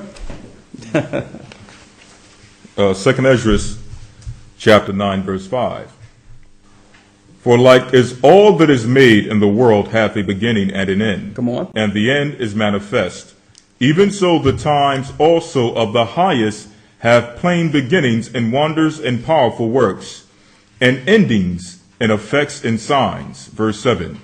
And everyone that shall be saved and shall be able to escape by his works and by faith. So how are they going to be able to escape? By his works and by faith. Read it again. And everyone that shall be saved and shall be able to escape by his works and by faith, whereby ye have believed, shall be preserved from the said perils, and shall see my salvation in my land and within my borders. See that? So now the Most High has given us a key indicator on who he would choose to populate and rule the kingdom. Crystal clear. Right? Read it again. shall be preserved from the said perils, and shall see my salvation in my land and within my borders. For I have sanctified them for me from the beginning. That means he have chosen and cleansed these people that will make it into the kingdom in the beginning. They're already chosen. Right? Read on. Verse 9. Then shall they be in pitiful case. See that? But of course we have to go through what? Pearls. Read. Then shall they be in pitiful case, which now have abused my ways. Oh, he's talking about those that did wrong. Go on. And they that have cast them away despitefully shall dwell in torments. So it's speaking of those who chose the mark of the beast and chose to do what they wanted to do and not believe and have faith in the Most High. See? Read that last piece again. Verse 9. Then shall they be in pitiful case. These are the people that's going to be sorry they didn't make the right choice during this time. Read. Who didn't have faith in the Most High. Who said, well, you know what? If the Most High is going to kill me, or if I'm going to go to hell because of some chick, then that's not a God I want to serve. And I hear Christians say stuff like all that all the time, as if they can choose what God they're going to serve. Right. Any God that's going to allow this to happen to me, that's not a God I want to serve. Yeah, you want to serve Satan. So let's give you the scriptures on that. You want to serve Satan. You don't want to serve a God in which there's rules, right? You want to serve a God that you can do anything you want, get the mark of the beast, eat anything you want, celebrate Christmas and Sunday worship and do all the things under the Babylonian system, and you want that God to accept you. That's okay. His name is Satan. Is that clear? That's his name. There's only one God that will accept and love you for whatever you want to do. So those that, and guess what? Everyone will have the same choice. Everyone. You're going to know at that point, you're going to know that this choice is a life-changing point one way or the other when it's time. That means if somebody is standing up to you and they have a gun pointed to you and say, you choose this syringe or the gun. If that ever happened, brothers and sisters, choose the gun. I'm going to tell you that right now because your spirit cannot deal with what comes afterwards. It never ends. It never stops. Okay? We're just going through. Our spirits are eternal. If you think this is it, you haven't been reading. You are not prepared to deal with what happens when you wake up. Okay? There is a hell. And there is judgment. How do we know that? Because scriptures tells us what happens to the spirits that fell, that was bound. They're in a place. And the scripture tells us there's a final judgment for them who followed those that fell. Your spirits are eternal, brothers and sisters. You will always feel. You will always be conscious. That will never change. Okay, don't think you go into the ground and that's it. I mean, a lot of us wish it was that way, but it's not that way. We're the essence and we are part of the eternal. Therefore, our spirits are eternal. So that choice will be not only a life choice that day, that will be what? An eternal choice. What you want to do. And you have your family sit there crying. Listen, what we going to do? I mean, why don't you come over here with us? We're fine. No, you're going to hell. Okay? You going to hell over there. Listen, do what you got to do with that gun. I'm going to see you, buddy. Shalom. I'm fine. I mean, what do you think the disciples did and Christ did? They were given choices. Sometimes every time we must stand for what's right. And you want your last action to be a right one. Okay? Now, who knows? You may make the choice, and guess what? The Most High may deliver you out of that anyway. Once you say, well, listen, do what you got to do, the Most High may send an intervention. And you may make it through that. But if you choose the mark, you're not going to make it through that one.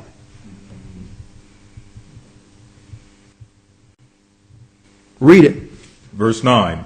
Then shall they be in pitiful case, come on, which now have abused my ways, and that they have cast them away despitefully shall dwell in torments, for such as in their life have received benefits. That means they received benefits. They had everything going for them. Read. And what if verse not, you at? Verse 10.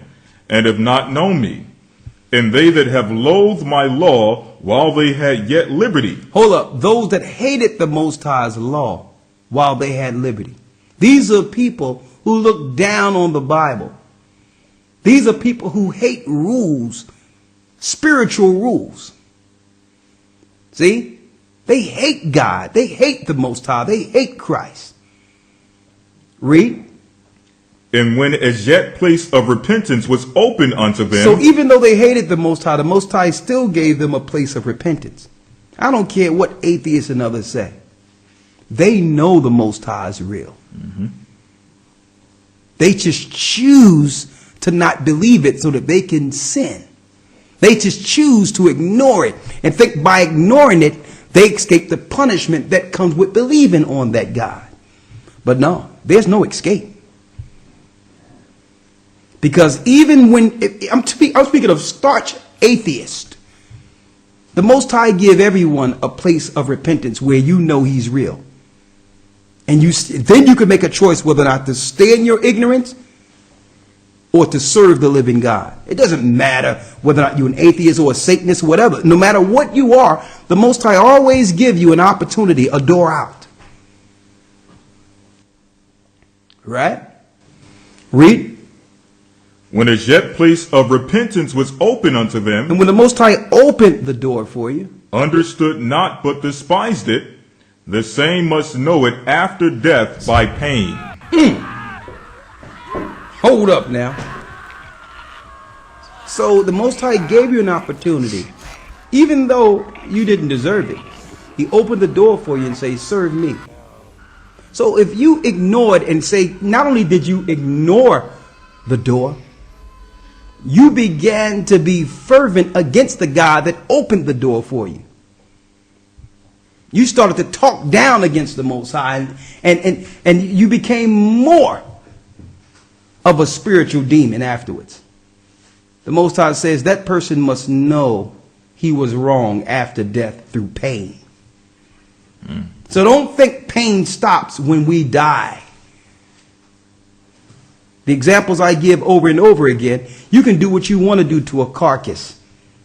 It will not scream. It won't say it's in pain. Why? Because the pain was connected to the spirits that was connected to the nerves and the brain. The pain came through consciousness.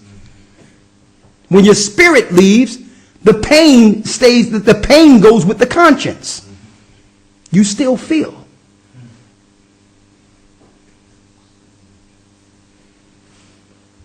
Right? Read. Verse 13. And therefore be thou not curious how the ungodly shall be punished. It says, and when. be not curious of how the ungodly shall be punished and when. But inquire how the righteous shall be saved. But we should be inquiring how the righteous shall be saved. See? You have so many people with doctrines, with the doom and gloom doctrine, and all they talk about is what happens bad if you don't serve the Most High, and what's going to happen to people for doing this, that, and the other. But we should more so inquire on how what? The righteous shall be saved. Right? Few more. Right? Let's go to Ezekiel 38 and 10. Ezekiel chapter 38 verse 10. Thus saith the Most High, Ahiah. It shall also come to pass that at that same time shall things come into thy mind, and thou shalt think an evil thought. And thou shalt say, I will go up to the land. We're going to save that one. I want to deal directly with the gathering of our people real quick. Let's go to Matthew 24.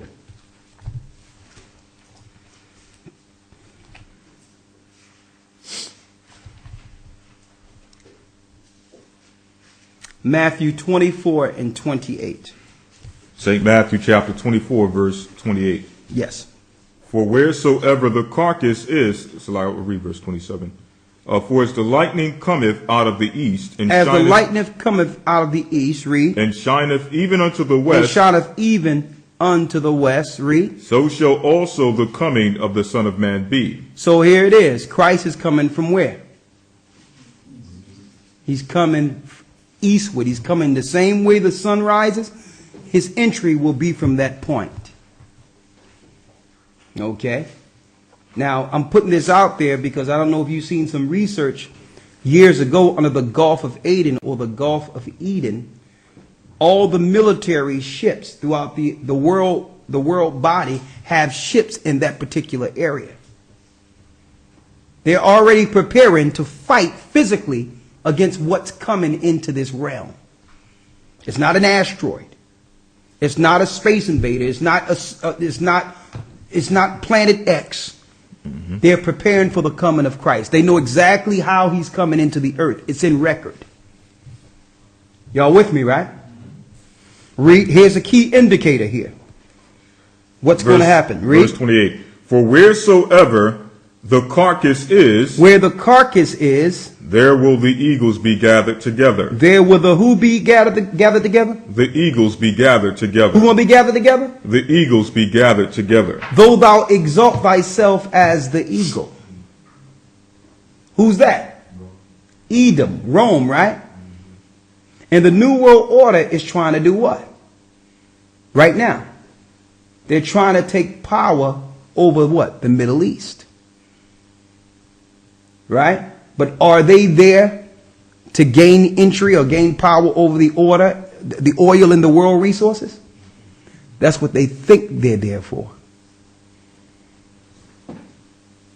They're really in the Middle East for the coming of Christ, so that he can crush their armies. All the armies are going into the Middle East to be destroyed. Therefore, no army, no what? No world power. That's how Christ is going to break their military power upon his return. So all the New World Order governments are in Africa, Middle East and all that. They're sending all their men over there. That's going to be their own demise. Where the eagle is, what's going to be there also? For wheresoever the carcass is, there will the eagles be gathered together. Y'all see that? Now we're going to go into those carcasses in 1 second. Let's go to Isaiah 66 and 15. Isaiah chapter 66 verse 15. Come on. For behold, the Lord will come with fire, and with his chariots like a whirlwind. So when Yeshua break the atmosphere, he's coming with what? His chariots like a whirlwind. Okay, we're not talking about Roswell, they little stinking technology they think they got because they can disappear and all that mess. Listen, Christ's vehicles and the angel vehicles don't crash.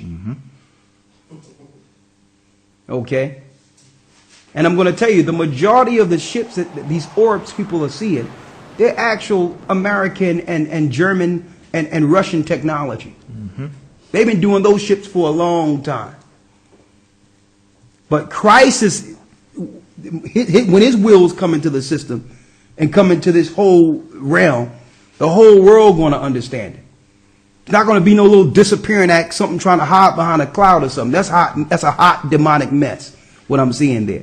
That's low technology. They had these, when you look on the pyramids and all the other ancient artifacts, They claim the gods always came down in them. These orbs, these traveling orbs. They're just vehicles. They're technological vehicles that the demonic forces, that the fallen angels' children and the fallen angels operate in. It's not what Christ's coming back with. Okay, read. For behold, the Lord will come with fire and with his chariots like a whirlwind. Come on. To render his anger with fury and his rebuke with flames of fire. Verse 16. For by fire and by his sword will the Lord plead with all flesh. And the slain of the Lord shall be many. Verse 17. The Most High is coming back. The Most High is sending Christ back with total destruction. Okay, Christ is not asking no questions. He already came. He came in a peaceful manner, like a lamb to the slaughter on purpose. That was his function the first time. He's going to be a cold takedown lion upon his return. That means he's the most, according to this world, he's the most hideous scenario coming from the heavens. How we look at the devil and Satan, that's how they view Christ. Because he's not coming for their turn. Now you see why they speak against him and try to minimize who he is and try to minimize the Bible and make jokes on him and all that. That's why they do that, because they understand in prophecy he's their tormentor. And not only that, before he destroys the armies, he's going to bound that little snake that's leading them. That little worm they call Satan. He's a worm with a capital M. And they look at this guy as Lucifer. Listen, this dude fell a long time ago. He's not Lucifer no more. That worm is going to be detained. We're going to go in, he's going to be in a FEMA camp. Right. We're going to get him in a couple of seconds too. He's going to be in an eternal camp. We're going to go into his slaying and enslavement. Read. Verse 17. They that sanctify themselves and purify themselves in the gardens. Listen to this. Behind one tree in the midst, eating swine's flesh. But in the midst of the wilderness, after all this destruction go down, we're going to be in the wilderness, brothers and sisters. We're going to show you in the wilderness. We're going to have our people in the wilderness cooking pork. Let's go. Hold that. Let's go to Ezekiel 20 real quick. And 33. We're going right back there. What verse you left off at? Verse 17. Great. Ezekiel 20, verse 33. Come on. As I live, saith the Lord, the Most High Ahiah, surely with a mighty hand and with a stretched out arm and with fury poured out will I rule over you. So while the Most High is sending Christ to destroy, what's going on? He's also gathering our people. Like we read in the ships of Tarshish, he's moving us into areas. He's getting us out of the way of this satanic order, right? Read. 34. And I will bring you out from the people and will gather you out of the countries wherein you're scattered. See that? Go ahead. With a mighty hand and with a stretched out arm and with fury poured out. Now, according to what we've read in Isaiah, how will the Most High, through Christ, gather those that are not in the wilderness yet? The ships of Tarshish. Exactly. So now Christ is warning, taking down countries and all that, while he's gathering us into a protective area. Right? Go on. Verse 35. Come on. And I will bring you out into the wilderness of the people, and there will I plead with you face to face. He will plead with us face to face. Go on. Like as I pleaded with your fathers in the wilderness of the land of Egypt, so will I plead with you, saith the Most High Ahiah. And I will cause you to pass under the rod, and I will bring you into the bond of the covenant. Now, when he says, I will cause you to pass under the rod, right? Let's go to Leviticus, what we have in Leviticus real quick. He will cause Israel that's in the wilderness to pass through the rod. Right? Read. Leviticus. A few people that still have pages there. Salakia. Leviticus 27 and 32. Leviticus 27 and 32 breaks down Israel going through the rod. What this means. And concerning the tithe of the herd. And concerning the tithe of the herd. A tithe is what? 10%, right? Go on. Or of the flock, even whatsoever passeth under the rod, the 10th shall be holy unto the Most High. The 10th shall be holy unto the Most High. So what is the Most High doing in Ezekiel, the 20th chapter? He's taking a tenth of those that are left in the wilderness. See that? He's pleading with us face to face in Ezekiel 20. We're in the wilderness now. We've been gathered through the ships of Tarshish and all that. But even though we're in the wilderness, that don't mean we're going to make it past that point. We still have to make it out of the wilderness into the land. Mm-hmm. See that? Go back to Ezekiel. Ezekiel chapter 20, verse 38. Come on. 37. And I will cause you to pass under the rod, and I will bring you into the bond of the covenant. And I will purge out from among you the rebels. The rebels are who? Read. And them that transgress against me. And those that are doing what? Breaking the law in the wilderness. Are you seeing that? Now let's go back to Isaiah with this guy behind a tree. Mm-hmm. Just more here real quick. Go ahead, read it. I will bring them forth out of the country where they sojourn. I will bring them forth out of the country that they sojourn. And they shall not enter into the land of Israel. And they shall not enter into the land of Israel. Now, according to what we read right there, who's going to lead Israel back into Israel? Christ. So if someone is telling you to go into Israel without going through this first under Christ, what are they telling you?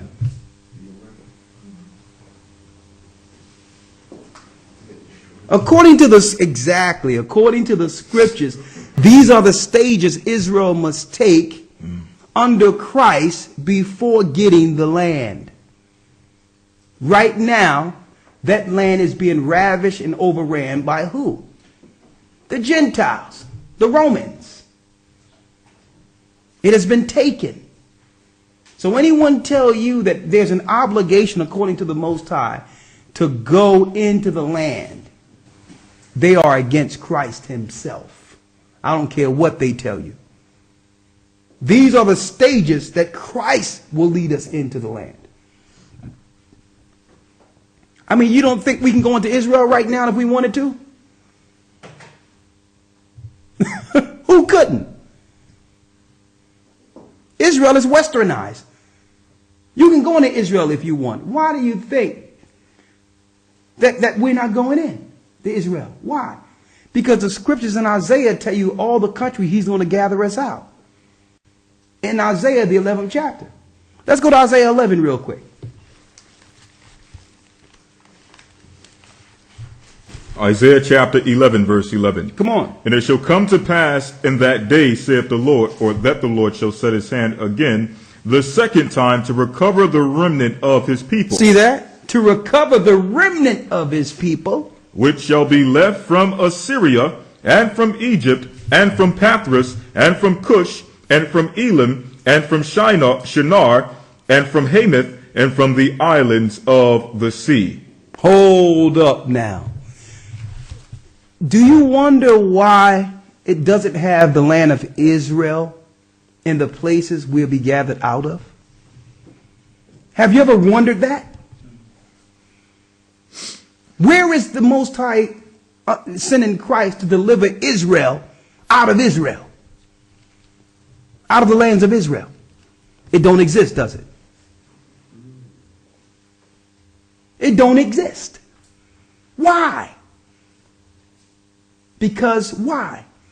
We were accursed, and the Most High told us to stay off of the land. He scattered us. And he was going to send his son to do what? To deliver the land back into our hands after it's purged through fire. It says brought back from the sword. Give me the one where it says the land brought back from the sword in Ezekiel. I only have a few more. Yes? Is it more or less like Exodus? Huh? Is it more or less like Exodus? Is it more so like Exodus? Yeah. Absolutely. It's like, how can Israelites go into the land of Israel or the land of Canaan to wait to be delivered into Canaan? Did it make any sense to you? So all the people of our people that are going into Israel are antichrist. I'm going to tell you that straight up. And guess what? They're going to be a Holocaust. They will be sacrificed there. Holocaust is what? Death through fire. Sacrifice. And when they war with Iran, there will be a Holocaust. And all the Europeans who have any sense are going to leave Israel before, those that are in the know, they're going to leave Israel before that next war, and they're going to go back into Europe. They're going back to Rome. And all of our people who thought that we were escaping somewhere into Israel are going to be burned and destroyed in that land. Okay? All those groups that made an excavation into Israel and all that, all of them were off. Every last one of them. The Old Testament tells us the lands the Most High will gather us from. Right? Are these my words? No. What you have, Brother Lloyd? This is the rest of Isaiah 66. Yes. What verse? Verse 19. Come on. And I will set a sign among them, and I will send those that escape of them unto the nations, to Tarshish, Pul, and Lud, that draw the bow, to Tubal and Javan, to the isles afar off, that have not heard my fame, neither have seen my glory, and they shall declare my glory among the Gentiles. See that? So when the ships are going out, when they're going out to grab people, guess what? The glory of Christ's return is actually going to be prophesied and talked about throughout the earth. And this is after the Roman Empire is crushed. And the papacy and that papal rapist, him totally hog-tied and destroyed into hell next to Satan too. This is when their total power is taken. Mm-hmm. Read on. Verse 20. And they shall bring all your brethren for an offering unto the Most High out of all nations upon horses and in chariots and in litters and upon mules and upon swift beasts to my holy mountain Jerusalem, saith the Lord, as the children of Israel bring an offering in a clean vessel unto the house of the Lord. So all the Gentiles are going to be like, yo, I got an Israelite over here. Look, I took right care of him. I looked out for him. Hey, listen, I ain't charge you nothing, did I? Right. I need a kingdom hookup. All the nations are going to be glad to be associated with us in that day. Okay? There will be no media to criminalize us and make us seem like second-class citizens and make us feel that we're less than people. The whole media apparatus and Satan's program will be utterly wasted and destroyed. And people are going to appreciate the Most High's people. And guess what? When they come with they're going to be looking for Israelites to bring. Mm-hmm. Hey, look at, hey, bro, hey.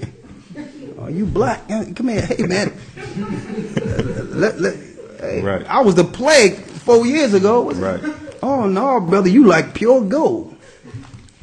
You looking golden right now. Let me come over here and take you up to the kingdom. Like, yo, brother, back up, man. No, man, I'm with you. Let me read this real quick. It's going to be a changing of the guard. Let me read this real quick in Zechariah 8:23. Come on. It says, "Thus saith the Most High of hosts, in those days it shall come to pass that 10 men shall take hold out of all the languages of the nations, even shall take hold of the skirt of him that is a Jew, saying, We will go with you, for we have heard that the Most High is with you." Check that out. They're going to try to take the skirt. They're going to try to grab on the shirt of an Israelite saying, man, listen, the Most High is with you. We're going with you. And I'm going to tell you, to some degree, through the power of the Most High, it's already beginning. Where they're cleaving to the Most High's people. Let me tell you, what's going on in this earth is an anomaly within itself. This Bible wasn't taught like this.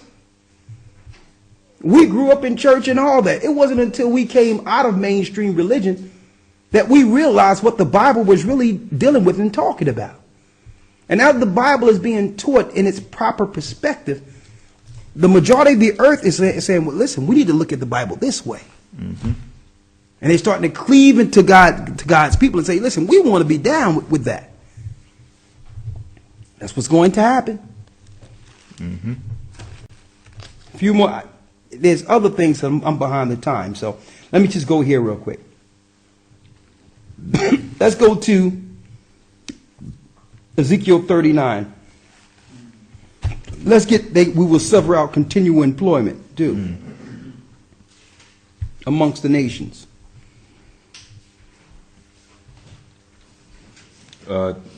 Ezekiel chapter 39,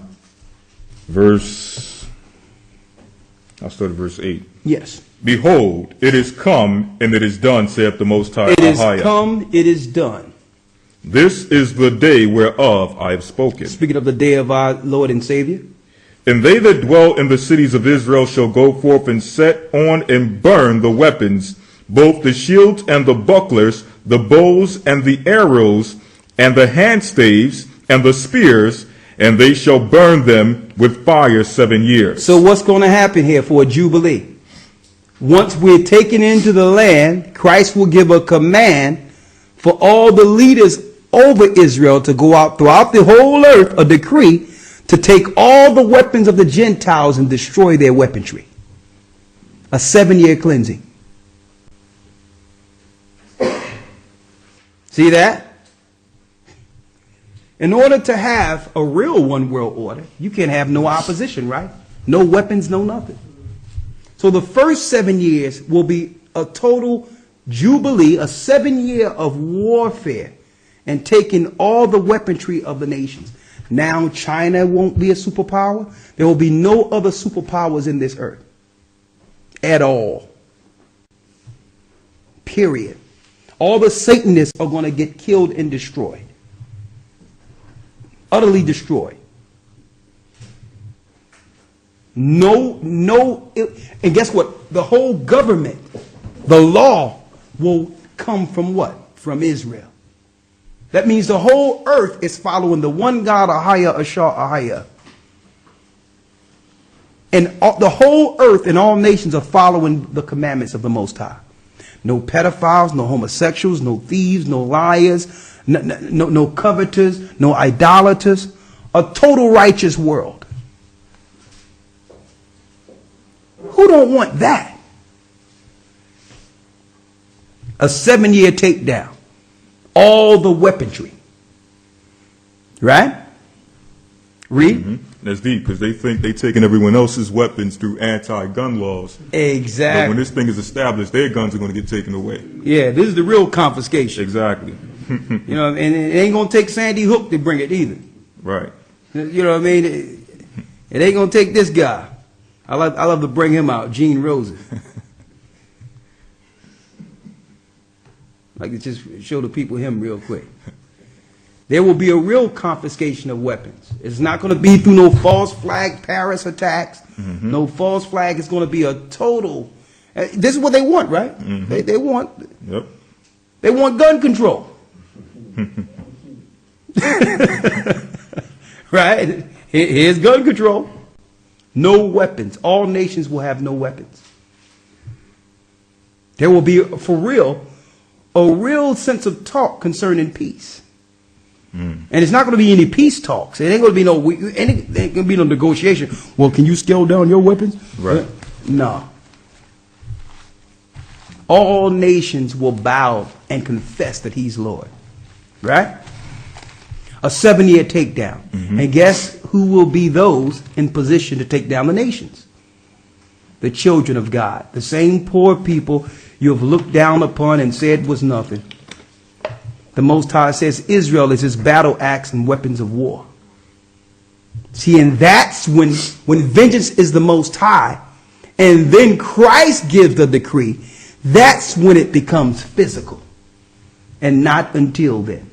It's totally spiritual until Christ returns. Right? Now. There's more here. If you go ahead. Yeah, keep on going. Verse 10. So that they shall, Ezekiel 39:10, so that they shall take no wood out of the field, neither cut down any out of the forest. For they shall burn the weapons with fire, and they shall spoil those that spoil them. The Bible says we will spoil those who spoiled us. This is Christ doing this. Read. And rob those that rob them, saith the Most High. And rob those that robbed them. That's total righteousness. A lot of people didn't even know this was in the Bible. Christ is sending his people out, his army out, to rob those that robbed his people. Okay, I'll take that back. I'll take that back.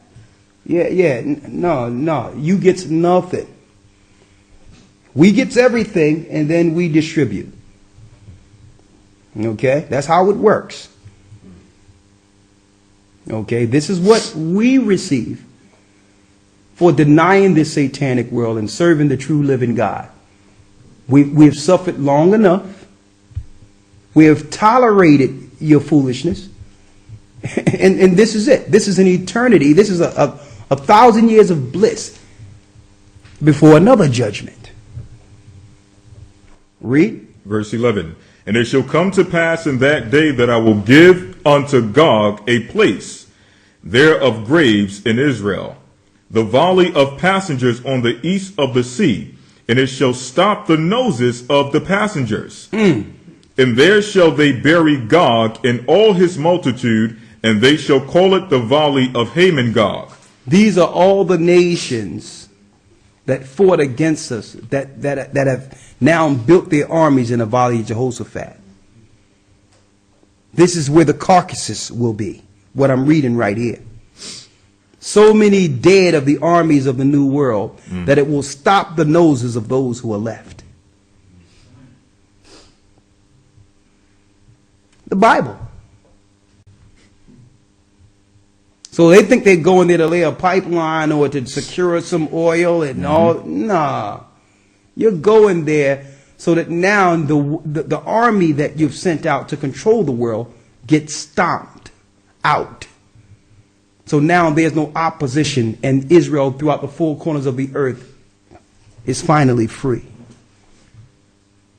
No military, no captivity. See? Read. Verse 12. In 7 months shall the house of Israel be burying of them. It's going to be so many dead in the Middle East that it's going to take 7 months to bury them. A 7-month burial. See how the Most High do everything is in 7? 7-year takedown, then 7-month burial. Read. That they may cleanse the land. 13. Yea, all the people of the land shall bury them, and it shall be to them a renowned day, that I shall be glorified, saith the Lord. And they shall sever out men of continual employment. So out of the nations, because we're not going to be burying them, we're going to have the nations burying their own people. It tells us this. We're going to sever out from amongst the nations for continual employment. Read. Passing through the land to bury with passengers those that remain upon the face of the earth, to cleanse it. After the end of 7 months shall they search. And the passengers that pass through the land, when any seeth a man's bone, then shall he set up a sign by it, till the buriers have buried it in the valley of Hamongog. And also the name of the city shall be Hamona. Thus shall they cleanse the land. Okay. So in chronological order, what happens is circumstances is going to make Israel begin to run into the wilderness areas, right? When Christ returns, he's going to war against the armies, and the nations that are left that are not in the wilderness areas of our people, the ships of Tarshish is going to go out throughout the four corners and bring them with the rest. Then the purging is going to happen amongst them, and 1/10 of them is going to make it through. And out of that 1/10, the Most High is going to decree and send the law out. Then it's going to be a 7-year takedown of all the nations. The first 7 months is going to be burying the nations and the militaries that are in the Middle East. And the rest of that 7 years will be the taking of the weapons of all the other nations. So there will be total peace for 1,000 years after the takedown. Is that crystal clear? Get any clearer than that? But how do we get to the wilderness? Circumstances. First of all, we're going to be in certain areas that the Bible says in Isaiah the 11th chapter. And through persecution, when the New World Orders begin to come after certain countries and bite down with laws against the people, circumstances are going to lead Israel out to go to the wilderness areas to be protected. Then all the nations that tell you round about is going to stop fighting each other and say, let's go and try to destroy those that have been taken, that are relaxed in comfort.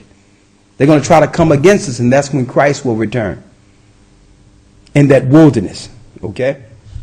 Now, one other thing I wanted to go into is because some people are getting confused, the Gog and Magog. They're looking at the Gog and Magog in Ezekiel and relating that Gog and Magog to the Gog and Magog in Revelations. That is an error. And I'm going to prove that right now before we end. The Gog and Magog in Revelations is speaking of what happens after the millennial reign of Christ. The Ezekiel scenario is about to happen now. The Gog and Magog in Ezekiel is different than the Gog and Magog in Revelations. How do we know that? Elder Lawyer, I need you to get my Strong's Concordance real quick. Get Gog and Magog, get the one in the Old Testament in Ezekiel, and I need you to get the one in Revelations. And I'm saying this because when you use your precept Bibles, brothers and sisters, your precepts will precept Ezekiel 38 and 39 with Revelations. And it will precept it. Why? Because precepted is not correct all the time. Sometimes precepts connect through similarities of words. If it's the same word, it will be precept connected in the Bible. Okay? Get Gog, then Magog.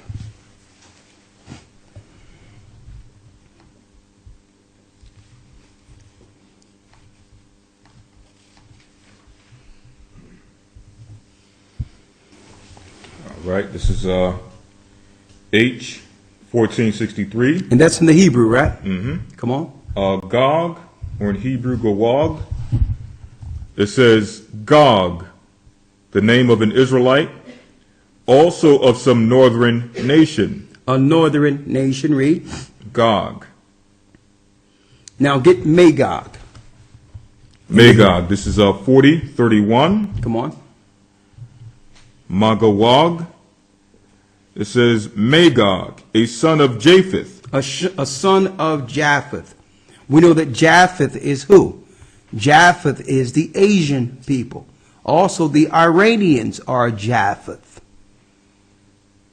See that? So it's speaking of, when he says, I will put hook in their jaws and bring them back into the war, it's speaking of the Japhetic countries coming into the Middle Eastern war. Like Iran, like China, as you can see, now China has a place financially, has a financial stake in the Middle East now, and in Africa. That's putting the hooks in their jaws and bringing them back. When it speaks of Gog and Magog, it is not speaking of Russia. Gog and Magog, those lands of Russia, was originally Japhetic lands before the Greeks came on the scene. So it's not speaking of Russia, it's speaking of the Asian people and Iran. Now let's get Gog and Magog in the New Testament to show you it's an entirely different word and an entirely different prophecy. So you cannot relate Ezekiel's Gog and Magog with Revelation's Gog and Magog in Revelations 20. Two distinct separate timelines, two distinct separate meanings from the Greek to the Hebrew. You have it? Mm-hmm. Read Gog from Revelations 20, right? Mm-hmm. Okay, come on. This is Gog in the Greek, G1136. Gog, a symbolic name for some future Antichrist. For some future Antichrist. So as you can see, Gog is a nation coming up to war against Israel in Ezekiel. In Revelations, it's an Antichrist party.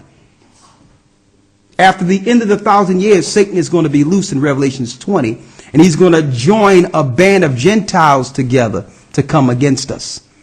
They're going to be Antichrist that will be destroyed at the end of the 1,000-year reign. See that? Now let's get Magog. Magog, this is G3098. Yes. Magog, a foreign nation, i.e. figuratively, an anti-Christian party. An anti-Christian party. Do you all see that? Two distinct meanings. So those people make a mistake when they try to relate the prophecies of after the 1,000 years in Revelations with the stories of Ezekiel. Ezekiel is speaking of the nations coming against us while we're in the wilderness. Well, guess what? After the 1,000 years, when Satan is loose, he's going to try it again by stirring up the nations and trying to get them to convert into his religion and to try to get them to fight against us. And it will rain fire, and they will be utterly destroyed, those that join that party. Two distinct stories, two distinct scenarios and situations.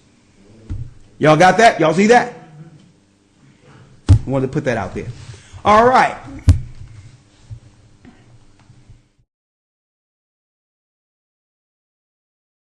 All right.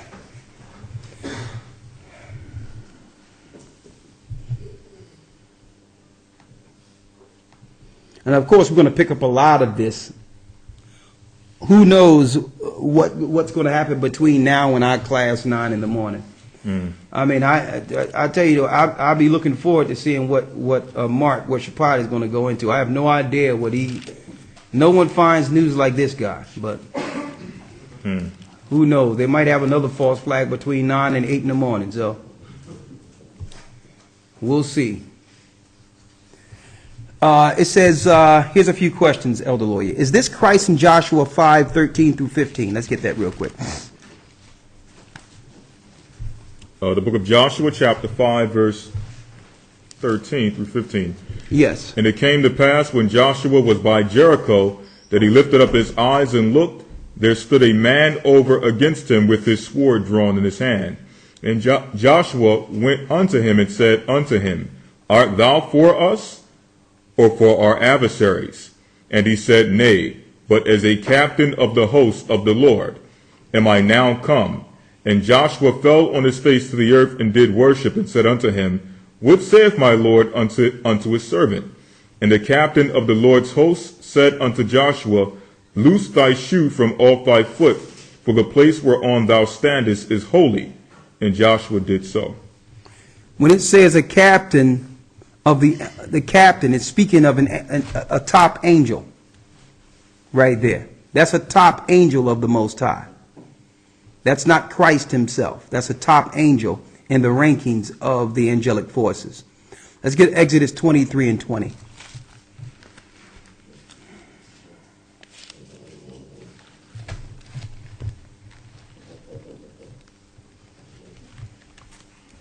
Exodus chapter 23, verse 20. Yes. Behold, I send an angel before thee to keep thee in the way and to bring thee into the place that I prepared. That's Christ. Right. That's Christ there. All right. Shalom, elders. Great lesson. All praise be to the Most High. Why do Roman Catholic priests and some pastors wear those censored? It's censored. Are there any scriptures that they use to justify this, or is it something that the Roman Catholics just made up? Well, there's no scriptural justification for anything the Roman Catholics do. Okay? What they wear and what they stand for is Babylonian, paganistic traditions. The hat they wear, the open fish head, is like it's like the worship of a Dagon god. So everything they do is satanic and Babylonian ritualistic. It has nothing to do with the scriptures at all.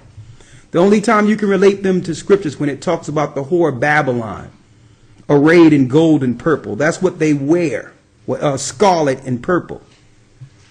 Okay, that's what some of their the ministers wear. The colors is indicative of the whore of Babylon that we read in Revelations.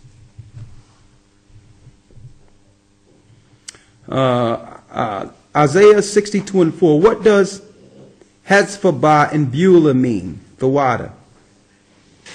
Isaiah 62 and 4. Isaiah chapter 62 verse 4.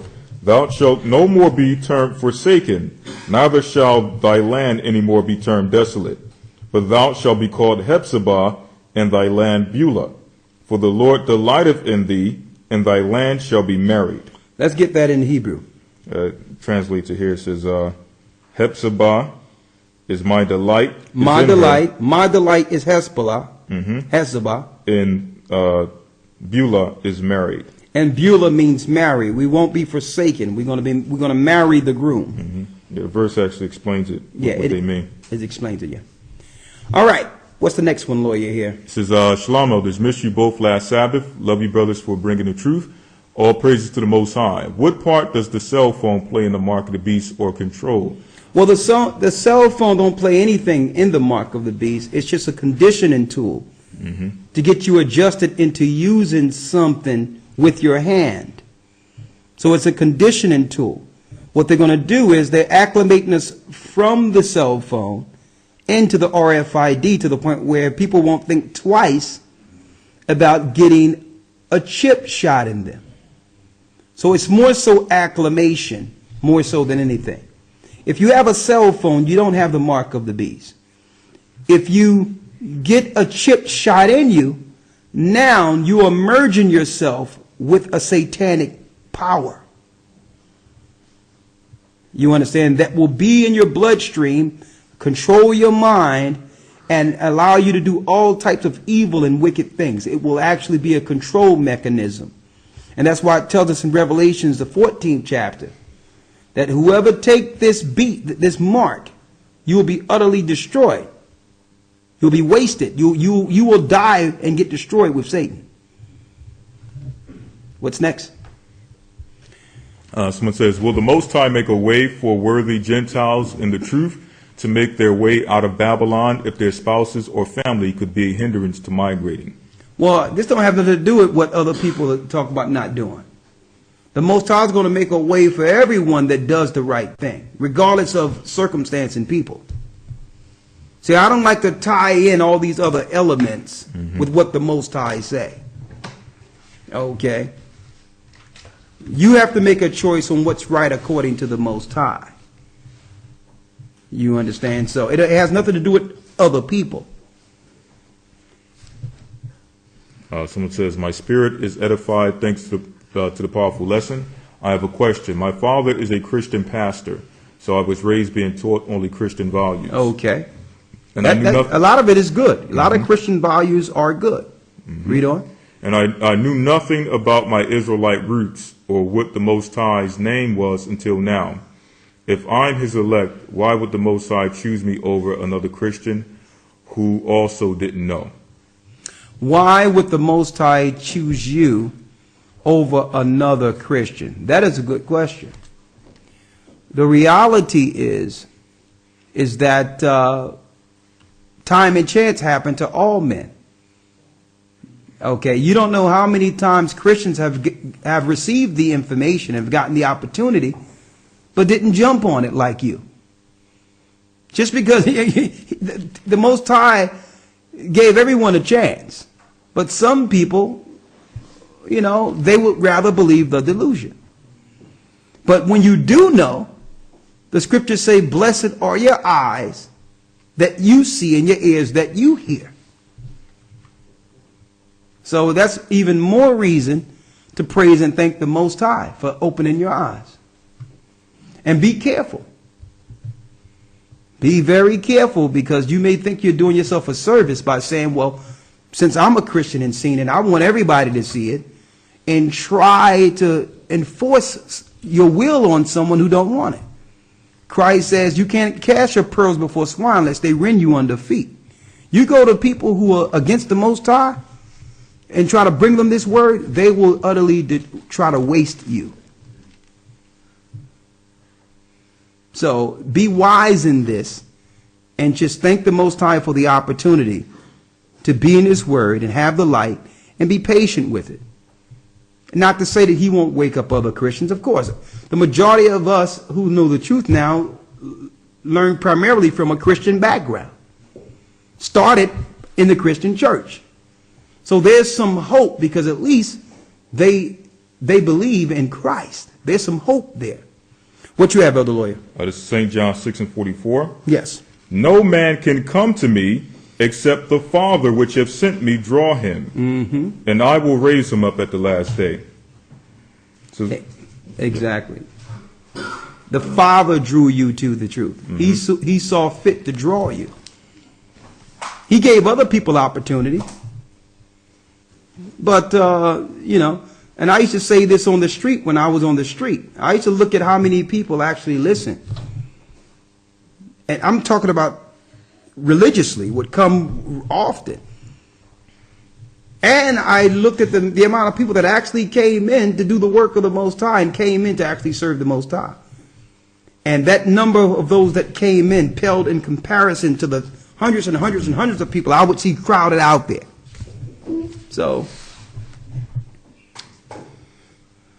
what's next here? Someone says, Shalom family, please explain Constajan. What's that? 2:16. Now let's go here. What's this here? We got those. Okay then. Yeah. Please explain Constajan 2:16. What is Constajan? You heard of that? I assume they're saying Colossians or something like that. Maybe Colossians. Oh, Colossians? Yeah, maybe if they can just clarify. Yeah, okay. Well, let's read Colossians 2:16 for the sake of time. Right.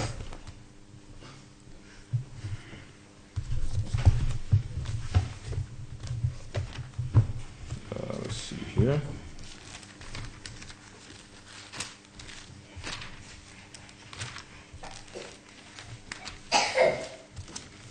All right. Colossians chapter 2, verse 16. Let no man therefore judge you in meat or in drink or in respect of an holy day. So let's break it down. Let no man therefore judge you in what? In meat. In meat. That means judge what you eat. Or in drink. Or what you drink. Or in respect of an holy day. Or in respect of a holy day. Or the new moon or of the Sabbath days. Or the new moon or the Sabbath days. Now, when it says, let no man judge you, when it's saying, let no man judge you, the churches will say, because usually you go there and ask them, well, why are you eating pork, shrimp, crab, lobster? Why are you celebrating Christmas? Why are you not worshiping on the Sabbath? They'll pull this scripture out on you. They're saying that when you bring up the fact that the Most High said, remember the Sabbath, you're judging them. Well, guess what? They're not rightly dividing the word of truth. Because if you were judging them according to the law, you would kill them. So the proper context of these scriptures, when it says, let no man judge you of meat and drink, during Paul's time, you had Jews that would come into the church of Colossia, and that was saying because Israelites weren't following the holy days, they needed to die or be banished from amongst the men of Israel. That was the judgment according to scriptures. When Moses seen a man gathering sticks on the Sabbath and they put him in ward, the Most High commanded Moses to kill that man. He wasn't supposed to work on the Sabbath. That was the judgment for not respecting the Sabbath. So when you read Colossians, the 2nd chapter, when it says, let no man judge you, that's not saying don't let no man correct you. That's saying if I'm following the Sabbath, I can't kill someone who's not following it like I'm following it. Christ died on the cross. So I can't judge that person for them not following the Sabbath. This have nothing to do with Sunday. Because when it says, let no man judge you in respect of a holy day, Sunday was never a holy day. So it's not speaking of Sundays. It's not speaking of Christmas. Christmas was never a holy day. It's speaking of judging someone according to the law for breaking the laws in the Bible. So Paul said we're not allowed to execute punitive, what you would call judgments against Israelites who are not following the holy days the way the Pharisees and scribes were. We can't kill people now. We must give them grace and allow them to learn about the holy days, learn the importance of the Sabbath. That's what that means. This have nothing to do with allowing someone to eat pork and shrimp, crab, and lobster. When it says judge someone in respect of meat, it's not saying because you're eating shrimp that I can't come and say, well, according to the law, you're not supposed to be eating shellfish. When it says respect of meat, the holy days had also meat and drink offerings included in it, which were lawful meat, lawful drink. This has nothing to do with excusing a person for sinning on purpose. So the churches are not rightly dividing this word. They use this scripture and say, well, you can't judge me for celebrating Christmas. That's my holy day. When Paul wasn't even thinking about Christmas when he wrote this scripture. He was talking about the holy days written of in the Old Testament. Are you following me here? Someone says, who would Japhet be today? Japhet would be the modern day, most of the Chinese,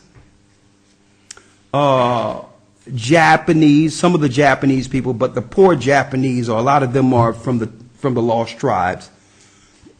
The Asian people, predominantly. The Iranians, the Persians, they will be the Japhetic people. Okay? Last one. I didn't answer questions in a long time. That's the only reason I'm going to do this today. Get Revelations 3 and 10, and that's the last question for today, right? Mm-hmm. Read that. Revelations 3 and 10. Because thou hast kept the word of my patience, I will also keep thee from the hour of temptation, which shall come upon all the world to try them that dwell upon the earth. We're in the hour of temptation. When it's talking about the hour of temptation, it's really speaking of the last Jubilee. Speaking of the last Jubilee of time. That the Most High, where temptation will be at its height. The opportunity to sin will be readily available. So we're at a point where everyone is being tempted with their weakness. But if we do what's right, the Most High will put us in a scenario, in the right mental framework to abstain from that temptation. All right? With that, we're going to pray out and wish you all Godspeed.